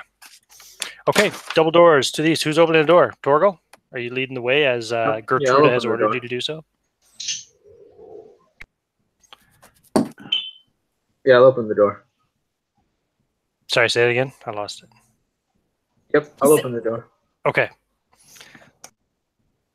So as you open the door, it opens into the double doors, I should say, opens into a large room. It looks to be 40 feet from south to north, which would be right to left as you're looking through this door. And then also 40 feet. Yeah, it's essentially 40 feet square. A blazing hearth fire fills this room with rolling waves of red and amber light. The walls are lined with ancient books and tomes, their leather covers well oiled and preserved through careful use. All is in order here. The stone floor is hidden beneath a luxurious rug of a deep patterned weave. A large, low table sits in the center of the room, waxed and polished to a mere finish. Even the poker next to the blazing fireplace is polished. Large, overstuffed divans and couches stand in order about the room. 2 luxurious chairs face the hearth. A huge painting hangs over the mantelpiece in a heavy gilded frame. The rolling light of the fire illuminates the carefully rendered painting. It is an exact likeness of Irina Kolyana, the adopted daughter of the burgomaster. Though the painting is obviously centuries old, the likeness is unmistakable. Now, Gertrude, that looks like the portrait of a queen. Are there any people on the chairs? I mean, can we see past the backs? Not that you can see. Nope. Doesn't look like there's anybody in the chair. If you move in and look around, no, there's nobody in the chair. There are 2 separate doors in the north wall, and there is another door in the south wall, and then, of course, the set of double doors in the west wall, which leads back to Gertruda's bedroom. But what do they smell like? Sniff the door. You're gonna go sniff all the doors? Oh, you know, this party has done stranger things. I mean, you set the precedent, Ian. I wouldn't have it any other way. I would kind of like, I know that one of the things we're looking for is the throne room, but this kind of like, you know, kind of has like a feel of a man cave type thing. And so just on like the off chance that a king's throne is figurative instead of literal, I want to like give this room a kind of search around because it kind of looks like a place where he like makes home. I'll check if any of the chairs are a throne by sitting in them and making myself comfortable and falling asleep. A few minutes. Yeah, they're quite comfortable, quite nice. As you're searching around the room, Ada, yeah, give me a search check. Oh man. Which one?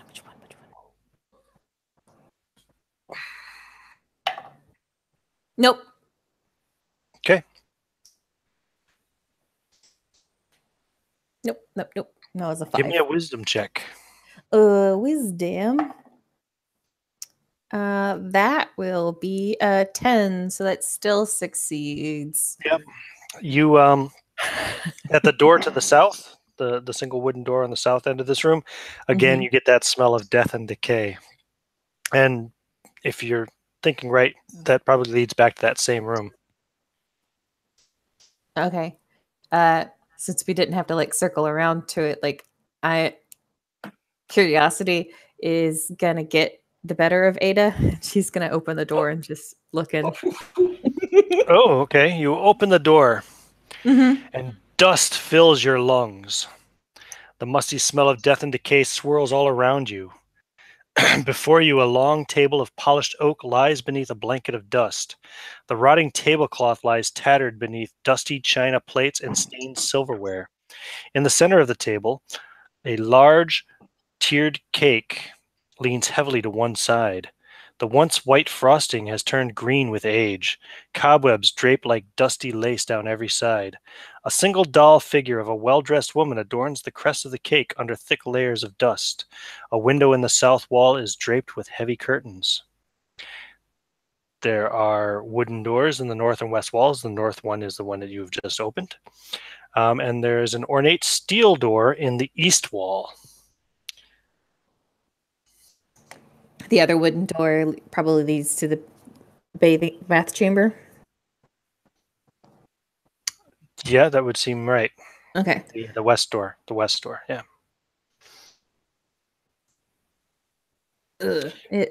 As you're standing there with your dust-filled lungs, what's her name? Gertruda has gone up to the fireplace in the study and is looking at the painting. And she goes, huh. I don't know who's standing. Is anybody else near the fireplace? I think, Peace, you were sitting in a chair there, yeah? Yeah. I'm still in that room. She looks, oh, she's not talking to you, Torgal. She looks at Peace and says, Strahd told me about her. They were to be married, but she died centuries ago. She looks a lot like the Burgomaster's daughter, doesn't she? Yeah, you've known her all your life, I guess. What's her name? Irene? Yeah, I think that's her name. We weren't friends, but... Well, growing up in a small village like this, you must have seen her a bit about. She looks exactly like her, doesn't she? It's eerie. Please quit toying with the girl. I already told you, girl. Irina is the one that's really going to be queen of this castle. Shut your mouth, and she slaps you in the face. You just wait, girl. You just wait. Where did you learn to treat people like that? Says Peace. From Strahd? Is this how you'll act when you're the queen? Oh, you're talking to me? I thought you were talking to him. He was very rude. It's just the truth. And I don't like his accent.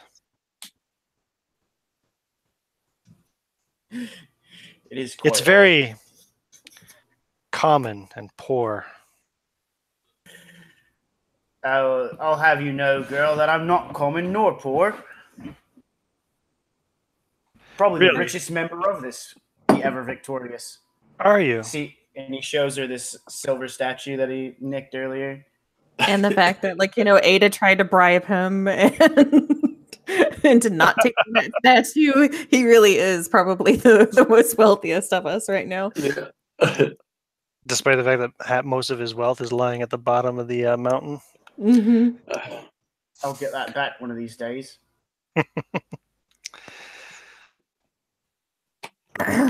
Arthur comes up to you, Cuthbert, and says, he pulls you kind of aside a little bit, says, hey, give her a break, man. Like, she's obviously been brainwashed by this vampire guy or something. I mean, do you have to keep poking her? She needs to know the truth, boy. I guess, but I mean, there are kinder ways of going about it, don't you think? Now, you've known me for some time, and when have I been known to be kind about anything? He starts to walk over to where Ada. He kind of sighs and walks back over to Alistair, shaking his head. And Arthur, would you bring? I'm a little bit cold. Would you come and stoke the fire a little for me? Oh, yes, of course, madam. And he walks over and he picks up the poker. And as he picks up the poker, you hear the grinding of stone coming from inside the fireplace.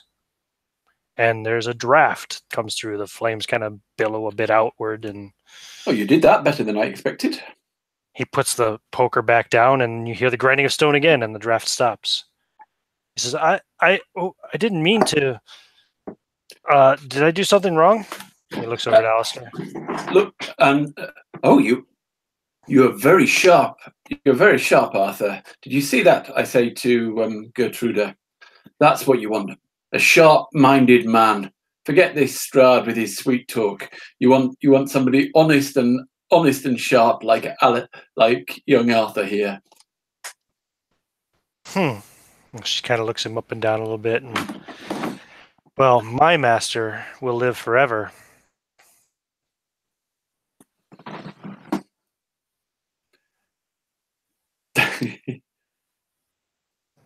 So, Cuthbert, you walked back up to Ada, standing there in the doorway, probably coughing a little bit of the dust out of her lungs at the moment. And you see the old dining hall that looks like it hasn't been touched in centuries. I think madness runs in your family, girl. Can I see where the death smell is coming from? Like a body or anything like that? No, you reckon it might just come from the fact that there's a wedding cake sitting on the table that's probably been there for a few hundred years. Okay. And not to mention also the tablecloth underneath of it is rotting as well. Yeah, it's like an entire like wedding feast that has just kind of like rotten and spoiled, and juice has gotten everywhere and like rotted the wood beneath the table. And there's only one figure on top of the cake, though. It's a woman. Does it look to be an approximation of Irina? Like, Yeah, I know that these dolls quite possibly. are like, I mean, it's not... same hair coloring. It's almost as if this is some sort of metaphor. Yeah, I mean, this is just me personally, but I would like you both, Cuthbert and Ada, to roll wisdom, please. I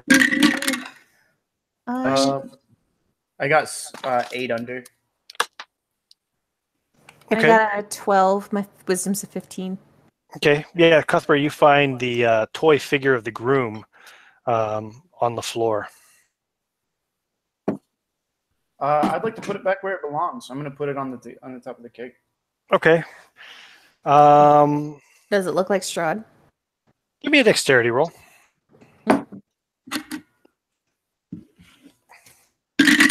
It could be, yeah. Under by 4. Under by 4? Okay. You do so, and part of the cake starts to collapse, and you kind of pull your hand back, but you've got him he's now propped up, like leaning up against the bride there. Yeah, because from what I remember from like the book we read, granted, I could only make out a few of the passages, but the woman he mentioned called him brother. Was he going to marry this Irina lookalike, or was he just obsessed with her like he is with everyone else? Who are you asking? Just out loud musings. There was a brother, wasn't there? Mm-hmm. Strahd had a brother. I wonder whether there's any... Arthur, you've already shown how sharp-witted you are. Why don't you look through the books and see if there's anything that looks a bit like a family... Tree? Yeah, a family tree, or, yes, a genealogy or something like that. And then I would like to know if the grinding of the stone was loud enough for Cuthbert to hear. I'm going to say no. Okay. Well, speaking of, Perla would see because he was still in the other room, the luxurious room. Is the rug covering the entire floor? Say again? Is the rug covering all the floor of the other room, or only part of it? The carpet? Yeah. It covers pretty much the whole floor, yeah, and that the entire study is carpeted. Is there a little bit of like a little stone area in front of the fireplace where I could, like, if I wanted to move some of the burning logs away from the fireplace, would I just like set the carpet on fire, or is there a little? You would set the carpet on fire. Right. You'd have to put out the flames. Okay, then I'd like to try to like put out the flames, or at least break them up, so I just have like embers, pretty much. Yeah, I mean it'd take a little bit of effort, but you'd be able to put the fire out. You might have to grab one of the blankets out of Gertruda's bedroom or something, but yeah, you'd be able to do it. Okay, so after I put the fire out, I want to grab that poker again and see if I can see what happens. Yeah, when you do, you put the fire out while Cuthbert and Ada are like checking out the cake and stuff in the other room. And then when you pick up the poker, yeah, you can see there's a secret door behind the fireplace that opens, a stone slide. So with that, I look around, and who else is still in this room with me besides the girl? Geese and everyone else, I think. I think it's just me and Cuthbert that I left the room. Goddamn. Well, this is an interesting turn of events. Curious little contraption. I say worthy of investigating. I'm eager to find something more consequential than rotting food and nagging children. What can you see through there? So I would extend a hand into it with a candle and see what I can see.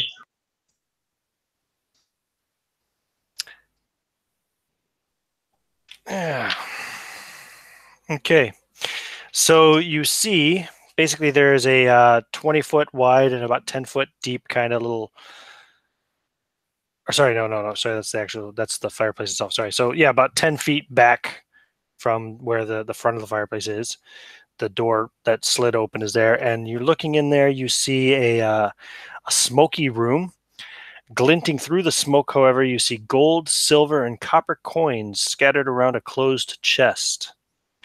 The fittings on the chest tell of great workmanship.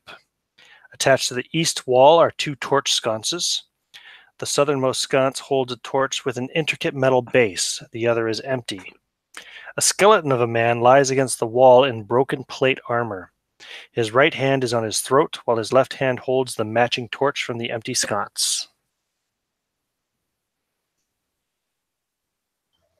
Well, I'll say this doesn't look like a trap, but that is a lot of money.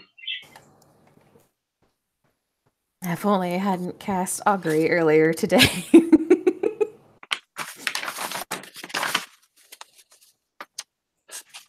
I might be able to help here. Can I examine basically the floor directly in front of me without stepping on it? Just taking a look. Yeah. See if I can detect a trap of some kind. And anything that I would be able to ascertain about the mechanism that opens and closes this passage. That's a successful architectural roll. So you're looking for like triggers on the floor? Yeah, and I want to see if I can tell like how this trapdoor operates, basically. It's just sliding stones, but no, you don't see any triggers on the floor. What do you see, Toggle? And dead man in broken plate armor and a lot of money. Ada will come wandering in from like the other room and hear that, just to say broken plate mail, like crushed. Correct. Could the plate mail be used or not? More important is whatever crushed it's still here. And does it have any? Does the plate mail have any insignia on it? Do I see Any anything like markings that? on the body? No. Nope, it's unmarked.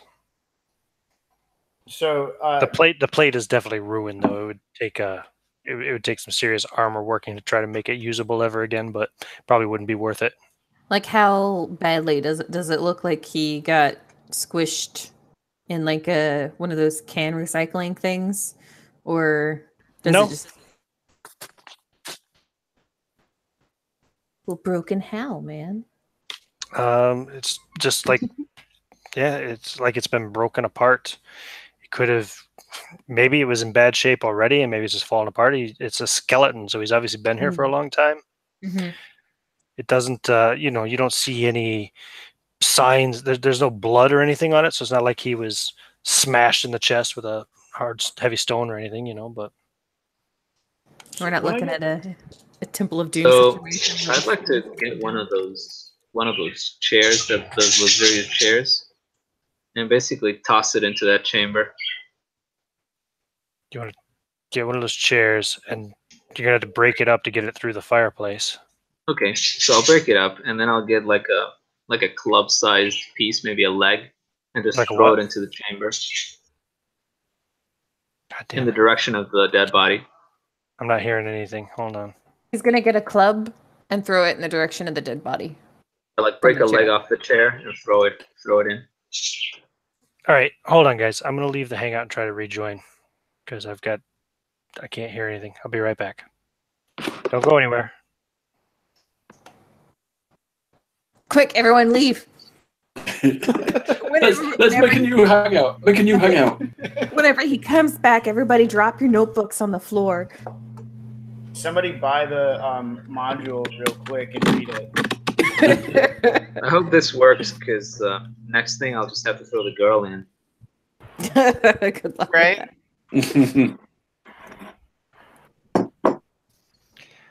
Okay, I hope that fixes it. So, what were you saying? All I got was that you were breaking up the chair, and I couldn't. Yeah, I'd like understand to anything after that. break a leg off the chair and then toss that leg down this little corridor into the room in the direction of the dead body. Okay, you toss the leg of the chair into the room. It bounces up against the body and falls down, practically in his lap. And nothing Okay. else happens. I got Did another anyone idea. bring their 10-foot pole with them? I got another idea. Oh, So, you know, I had one, but it caught fire whenever the wagon went up. so Turtle Can puts I down just- his. Can I just say that this is treasure that we can pick up after we've dealt with the... I don't think there's anyone else around here who'll steal from us, is there? We've discovered true. where it is. We can come back for it later. That is absolutely true. However, Unless I'd like there's to see something- how this fellow unless- died. Unless there's something useful or that will be useful in the fight, or give us some sort of indication of what we should do. Mm, But the gold itself, we can come back for later. There's a chest, though, isn't there? mm-hmm. I mean, for all we know, this is his brother. Does the chest have handles on it?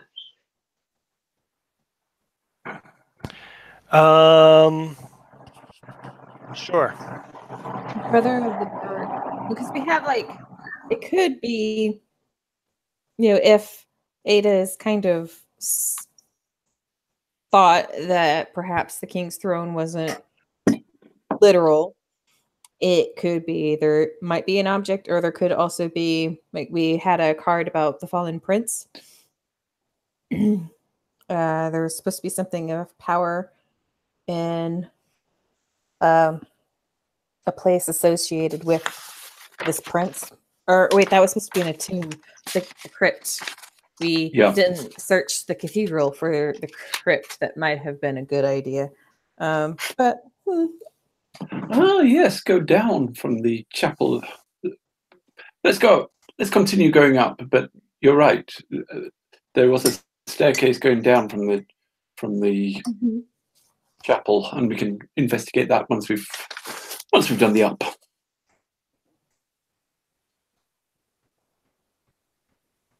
While they're debating that, I'd like to check out the fancy doors in the dining room. Go over to that fancy door in the dining room. Sure. Let's see, which one was the dining room here?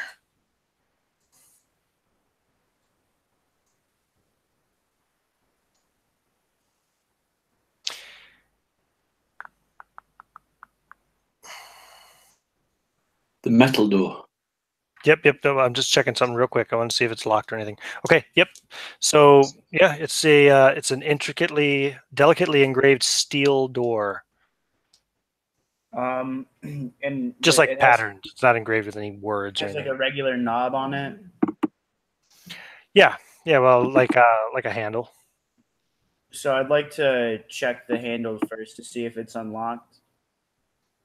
Okay. Yeah, it starts to move. And I'd like to crack it and peek in.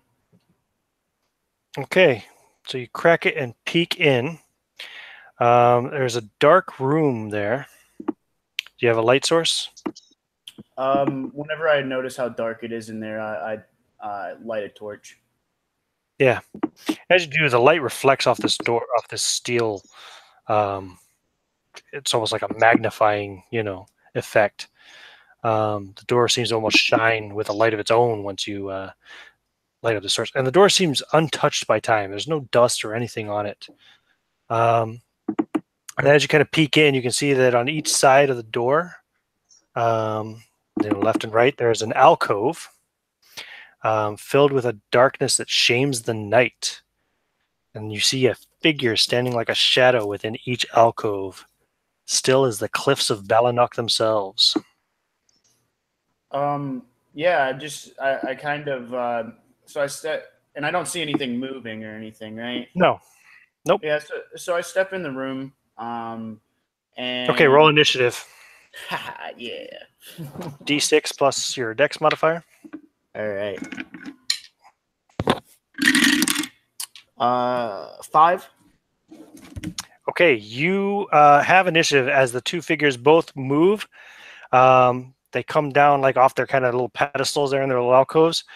And these two figures, these two dark figures, they look just like shadows to you at the moment, are coming at you with claws. Their hands come out. You see long nail-like, or claws, yeah, like nails coming off of each hand. But you have the initiative.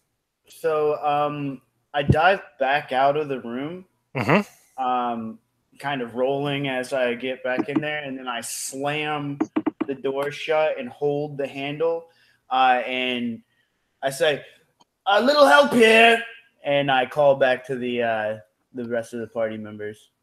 Roll a d20 and add your strength modifier for me, please. I got an 18. Okay, so there's a heavy thud against the door, and it budges you a little bit as you say, "I need a little help here." And then the second thud sends you sprawling on the floor as the door bursts open and the two shadowed figures leap at you. Everybody can roll initiative now. So Cuthbert is beset upon in the rotten dining room. Everybody else, as far as I know, is in the study. But you can all roll initiative. You did hear him call for help. I got a 5. Same.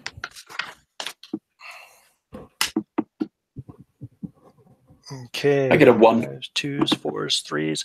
Okay, looks like the 5s go first. So let's see. Let's go from top to bottom. We'll go with Ignacio. Commotion. I just leave my crossbow laying there on the floor, grab my shield and axe, and run towards the other room. And if I can make it, I would like to run over there and swing at one of these figures. Sure. Go for it. So you see these two shadowy figures standing over Cuthbert, and you want to run up and swing your axe at one of them. Go for it. Correct. So I got a 15 total. Let me see here. A 15, what's the armor class? Is going to miss. Right, Next. so I just cut through the air. Yeah, you slash and you miss it. It dodges your attack. It's quite they're quite dexterous. Next on initiative would be Ada. I'm gonna do the same thing, following after Torgal and pulling out my mace. I'm going to strike down at one of the ones. Very brave. Go for it. Yeah. Gonna miss. So bad. Okay, you miss. Cuthbert, are you also on 5? Yeah. Yeah, you can go next. I should have had you probably go first, but you didn't put it in the chat, so I skipped you for some reason because I'm a jerk like that. So you're on your back on the ground, but you can get up and attack, whatever you want to do. Yeah. So Cuthbert kind of fondles for his pistol and pulls it out while still on his back and fires at the nearest one. Okay. Roll a d10 for your misfire. This is a flintlock pistol, right? Yeah. So I did not misfire, and I got a 20 on the attack roll, a nat 20. So you see, as you put the gun right up to the face of this thing, you see its face now, and you realize something horrible. This is not a living thing. The skin is all gray and partially rotted in places and really wrinkly and horrid looking. The eyes are dead white, completely white, no pupils or anything. The teeth look almost like filed, and they're slavering with drool. And you blast it right between the eyes. The bullet hole closes right in front of your eyes. And next on initiative is what happened? Something like you cut out. What happened? Oh, really? I shot it? Yeah. Yeah. So did you hear my description of it? Yeah. The only part I didn't. So when you hear was shot it, you see the bullet go right between its head, jerks back a little bit, and it pulls its head back, and you see the hole close up. Shit. And next on initiative is Alistair.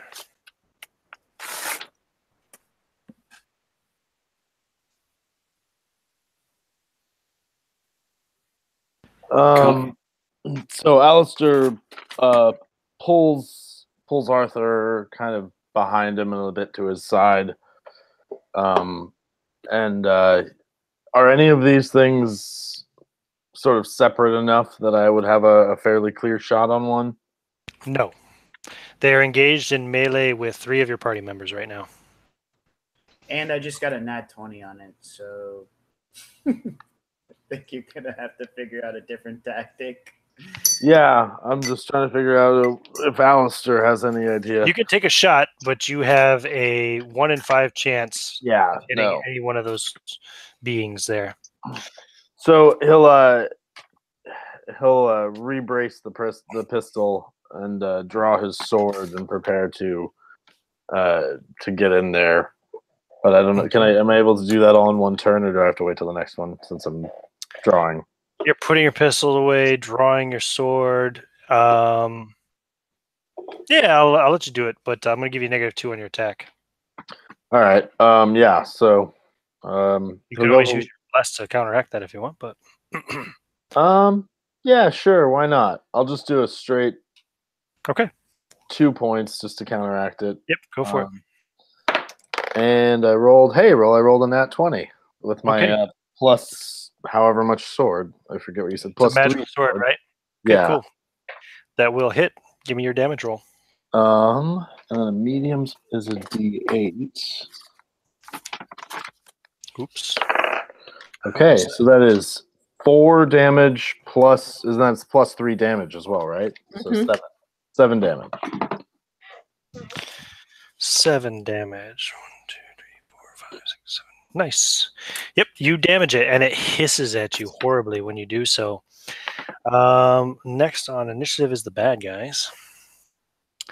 So one of them is going to attack Cuthbert. Let's see here.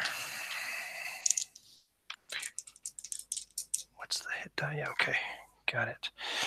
What's your armor class, Cuthbert? I should have it here somewhere, but 15. That's going to hit you. So that is going to do 1d8 damage. That's going to do 2 points of damage to you. And what's your constitution currently? 14. Okay, so that's a +1, right? Knock it Yep. down to 12 and lose 1 hit point per level permanently from your maximum and current. So, whatever your maximum is, it's now -7 of that. And you lose 7 more hit points as well from the level drain. So you lost 9 hit points total, essentially, but 7 of those are permanent. You'll never get back. The other one attacks Alistair.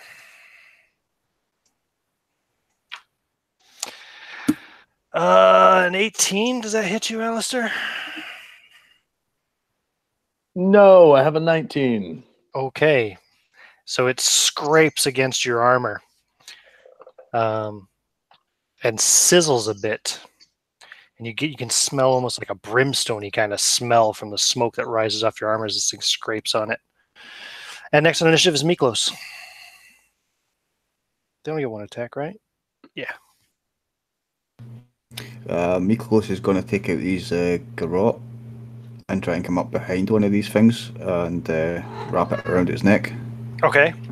Give me an attack roll. I'm going to burn 2 of those bliss points on this as well. Sure. Go for it. +2 to your attack. That'll make it a 16 plus the whatever my... Yeah, just 16, I believe. 16? Nope. You try to do so, and it throws an elbow back and hits you in the solar plexus and drops you back off of it. And next on initiative then is Edith. Is there space for me to get up in there and fight with these guys?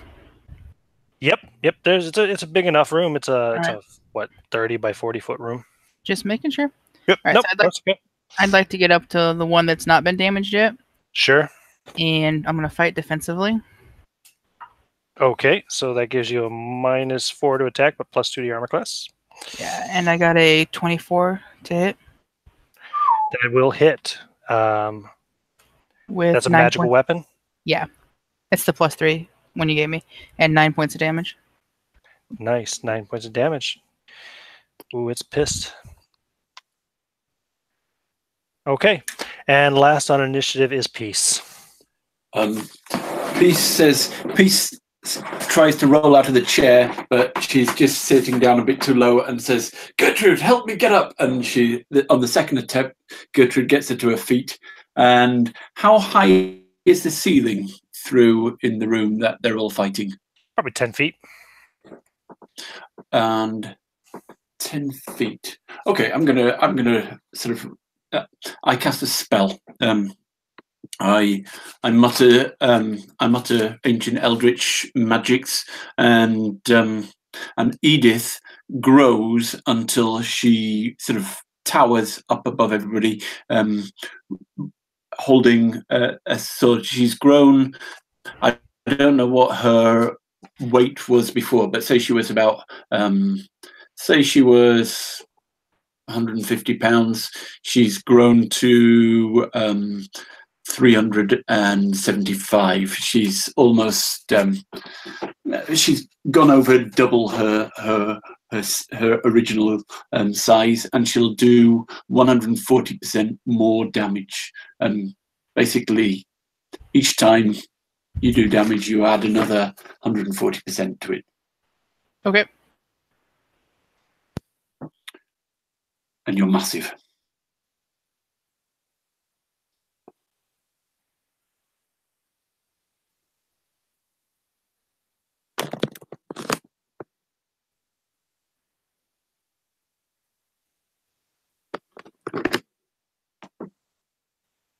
All I want to do is see you turn into a giant woman, a giant woman.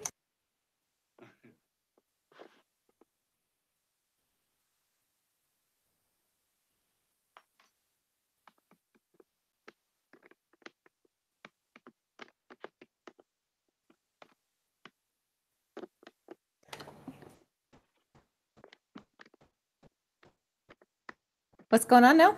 Oh, I'm muted. I don't see any initiatives. Oh, on, that's people. why. Because Initiatives you in were the chat, muted. please. You're Sorry. gonna act All like right, it's we're our fault. rolling. I see how. Yes, I'm going to blame it all on you. Specifically you, Corinne. It's all your fault. It's always my fault. Miklos? Oh yeah, that's right. He wrote it. Yeah, he attempted to Garrett it. I'll get it this time.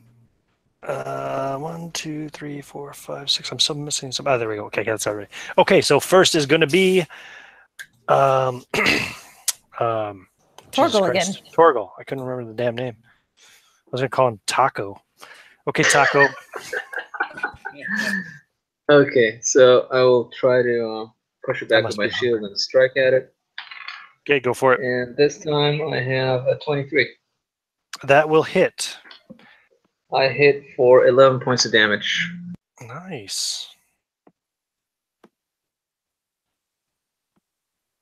Okay, it's wounded.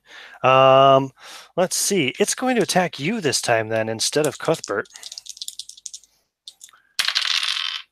Oh, that's probably going to hit. That's a 22. Yeah, that hits. You need a 20 to hit me. Take 4 points damage from that. But what's your current constitution? 11.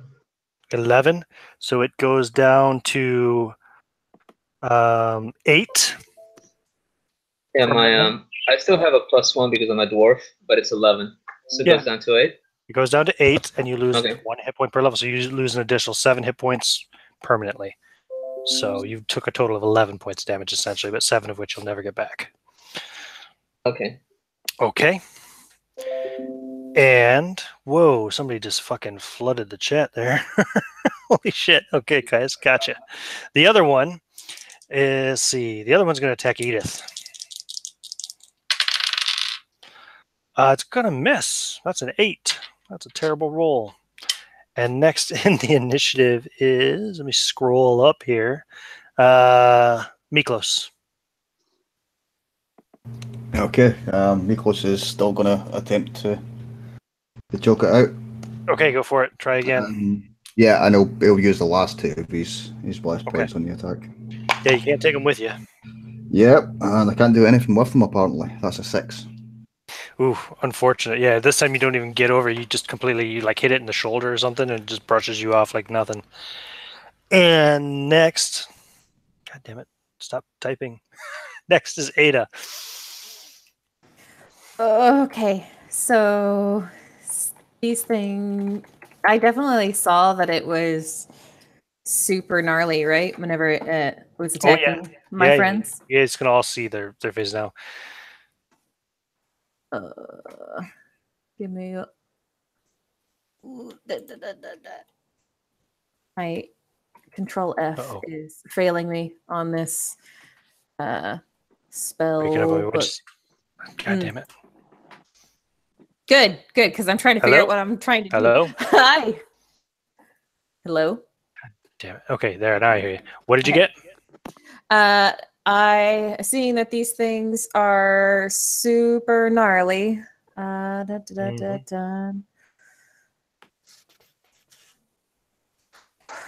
am going to clutch my holy symbol and hope that this pray that this works, literally.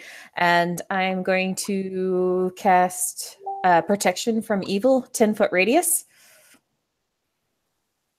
Or protection from chaos. This spell creates a zone of protection 10 feet in radius centered on and moving with the caster. Everyone within the zone becomes resistant to chaotic creatures and effects. Any chaotic creature suffers a penalty to hit the subject in melee combat suffers a penalty equal in level to the caster. So that's going to be a -7 to all of their hits.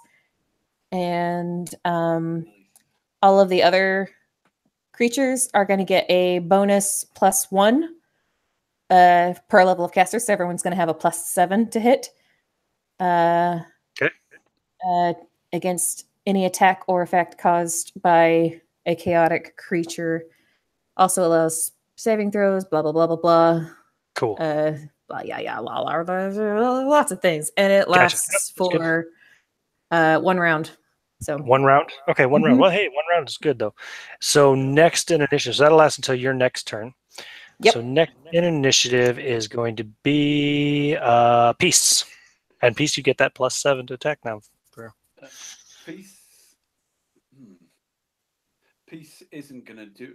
Peace isn't going to enter melee combat, and she's not going to take a shot at anybody. So she'll just sit back down on a chair and take the scattered gun off her shoulders and sit down on a chair just to wait to see if anything else comes out. And Okay. she's watching in the other entrances. Peace does the grandma maneuver, sits in the chair and holds her shotgun ready to fire in case anything comes through.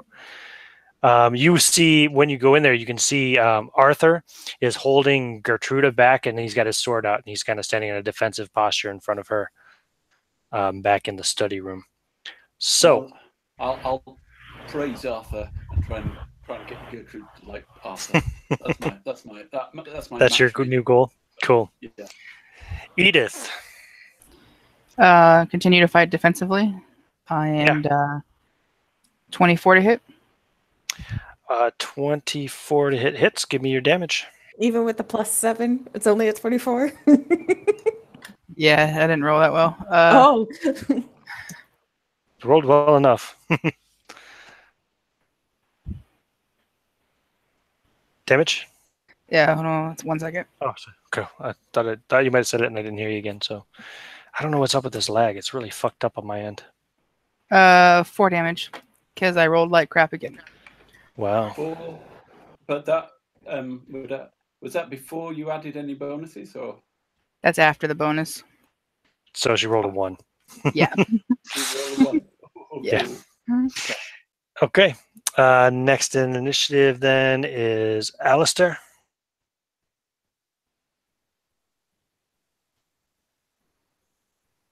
Alistair will take advantage of this this feeling of protection that is, radiating out from this other cleric, and drive his sword towards the same one that he injured before. Go for it.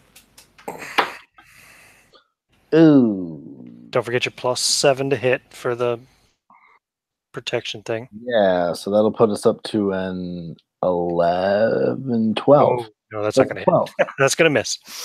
Okay. And then we finish your round with Cuthbert.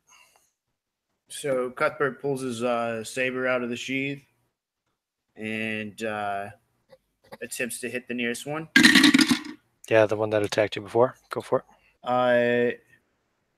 So it is 1926 with all the modifiers.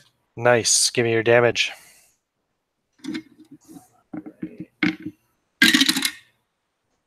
Seven. So as you slash through it with your saber, it cuts through clean, and the thing like wails with this horrible wraith-like scream. If you remember the ring wraith scream from Lord of the Rings, right? Lets out one of those horrible screams, and then it just fucking turns to dust and falls into a pile on the floor amongst the rags of its clothing. And it's initiative. There's only one remaining. Ooh, I rolled a 1. Oh, I wanted to roll low so that my spell would last longer. That means you won. So it's a 2 for 8. Oh. 4, 4, 4, 2, 2. And a piece. And Alistair.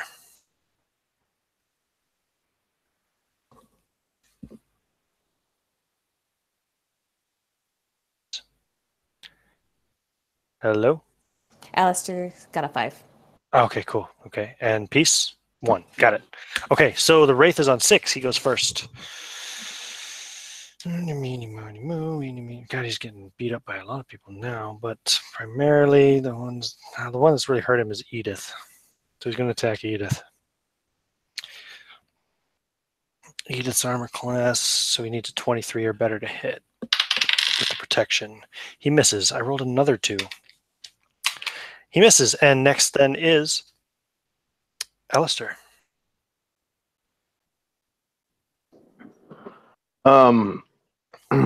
This aura is still active, correct? Yep. So yeah, I'll go ahead and continue the same method. I'm just trying to beat this one down into submission. Yeah, go for it. Okay. That is the same exact roll, so that's another miss. Okay. Next on initiative will be Edith. 33 to hit.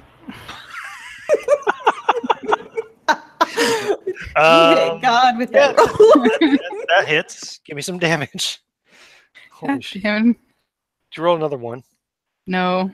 Okay. Close, though. 2. A 3. 3. So you do 6 points, yeah? Yep. Okay. It would be more than that. It would be 7. 7 or yeah. It's because Would it's be like 7? Yeah, it's 7 1/4. Yeah. Oh, right, because you're 140%. Oh, yeah. Yeah, you, again, okay, so you slash it. You use your axe, right? Yep. So you slash it with your axe, bury it right into its skull, and again, it lets out that horrible scream and just turns to dust and ash right in front of you. And both wraiths are now dead. And I just threw my pencil across the room. That was interesting. Both wraiths are dead. And a strange peace falls over the room. As Total is catching his breath, you would notice that he has a lot more gray in his beard than he did a few moments ago. I can't understand a word you're saying, Ignacio. I got it. So as Torlo was catching his breath, anybody looking at him would notice that there's a lot more gray in his beard than a few moments ago. Yes, indeed. And Cuthbert's not looking so great either. Feel You guys pretty all right? fucking awful. Oh, I don't feel so good. Where did they come from? Well, I was checking out this room right here, and I thought they were statues there for a moment, and they just jumped out at me. So beyond that little room, the alcoves that they jumped out from, if you look through that door now, you will see that it continues a little hall leading to a set of stairs, a spiral staircase that leads up or down. Does that look to be where we picture the big tower to be? Could be. You're pretty close to that area now, you think? Uh-huh. In my experience, nobody puts anything that strong somewhere where something's not important. Just a quick question: did we come across any genealogical or family tree kind of charts? I'm looking to see if there's a name on the sort of to find out if I can find a wedding of Strahd's brother. Where? In the library. The study thing. Oh, I see. Well, that would take some time for you to go start digging through those. But if you want, you guys could go back to the study to have a little bit of a rest after the battle. So you could start searching amongst the books. And actually, if you do that too, I will let you try another pass at the document, the Tome of Strahd, Corinne, as well, to see if you can learn anything more from it. Figure out some more of his chicken scrawl. But we're going to have to save that for the next session because I'm about out of time tonight. And I'm having terrible connection issues anyway, which I apologize for that. Anybody who watches the stream, I don't know if you could hear them when I couldn't or not, or if it's going to sound the same for you as it did for me. But a little bit of technical difficulties on the audio end this time. I'm going to have to blame my own internet for a good portion of it. But yeah, I think this is a good spot to wrap up this session. And we'll pick up in 2 weeks' time, same time, and see where you go from here. Sound good? Yeah. Cool. Sounds And good to me.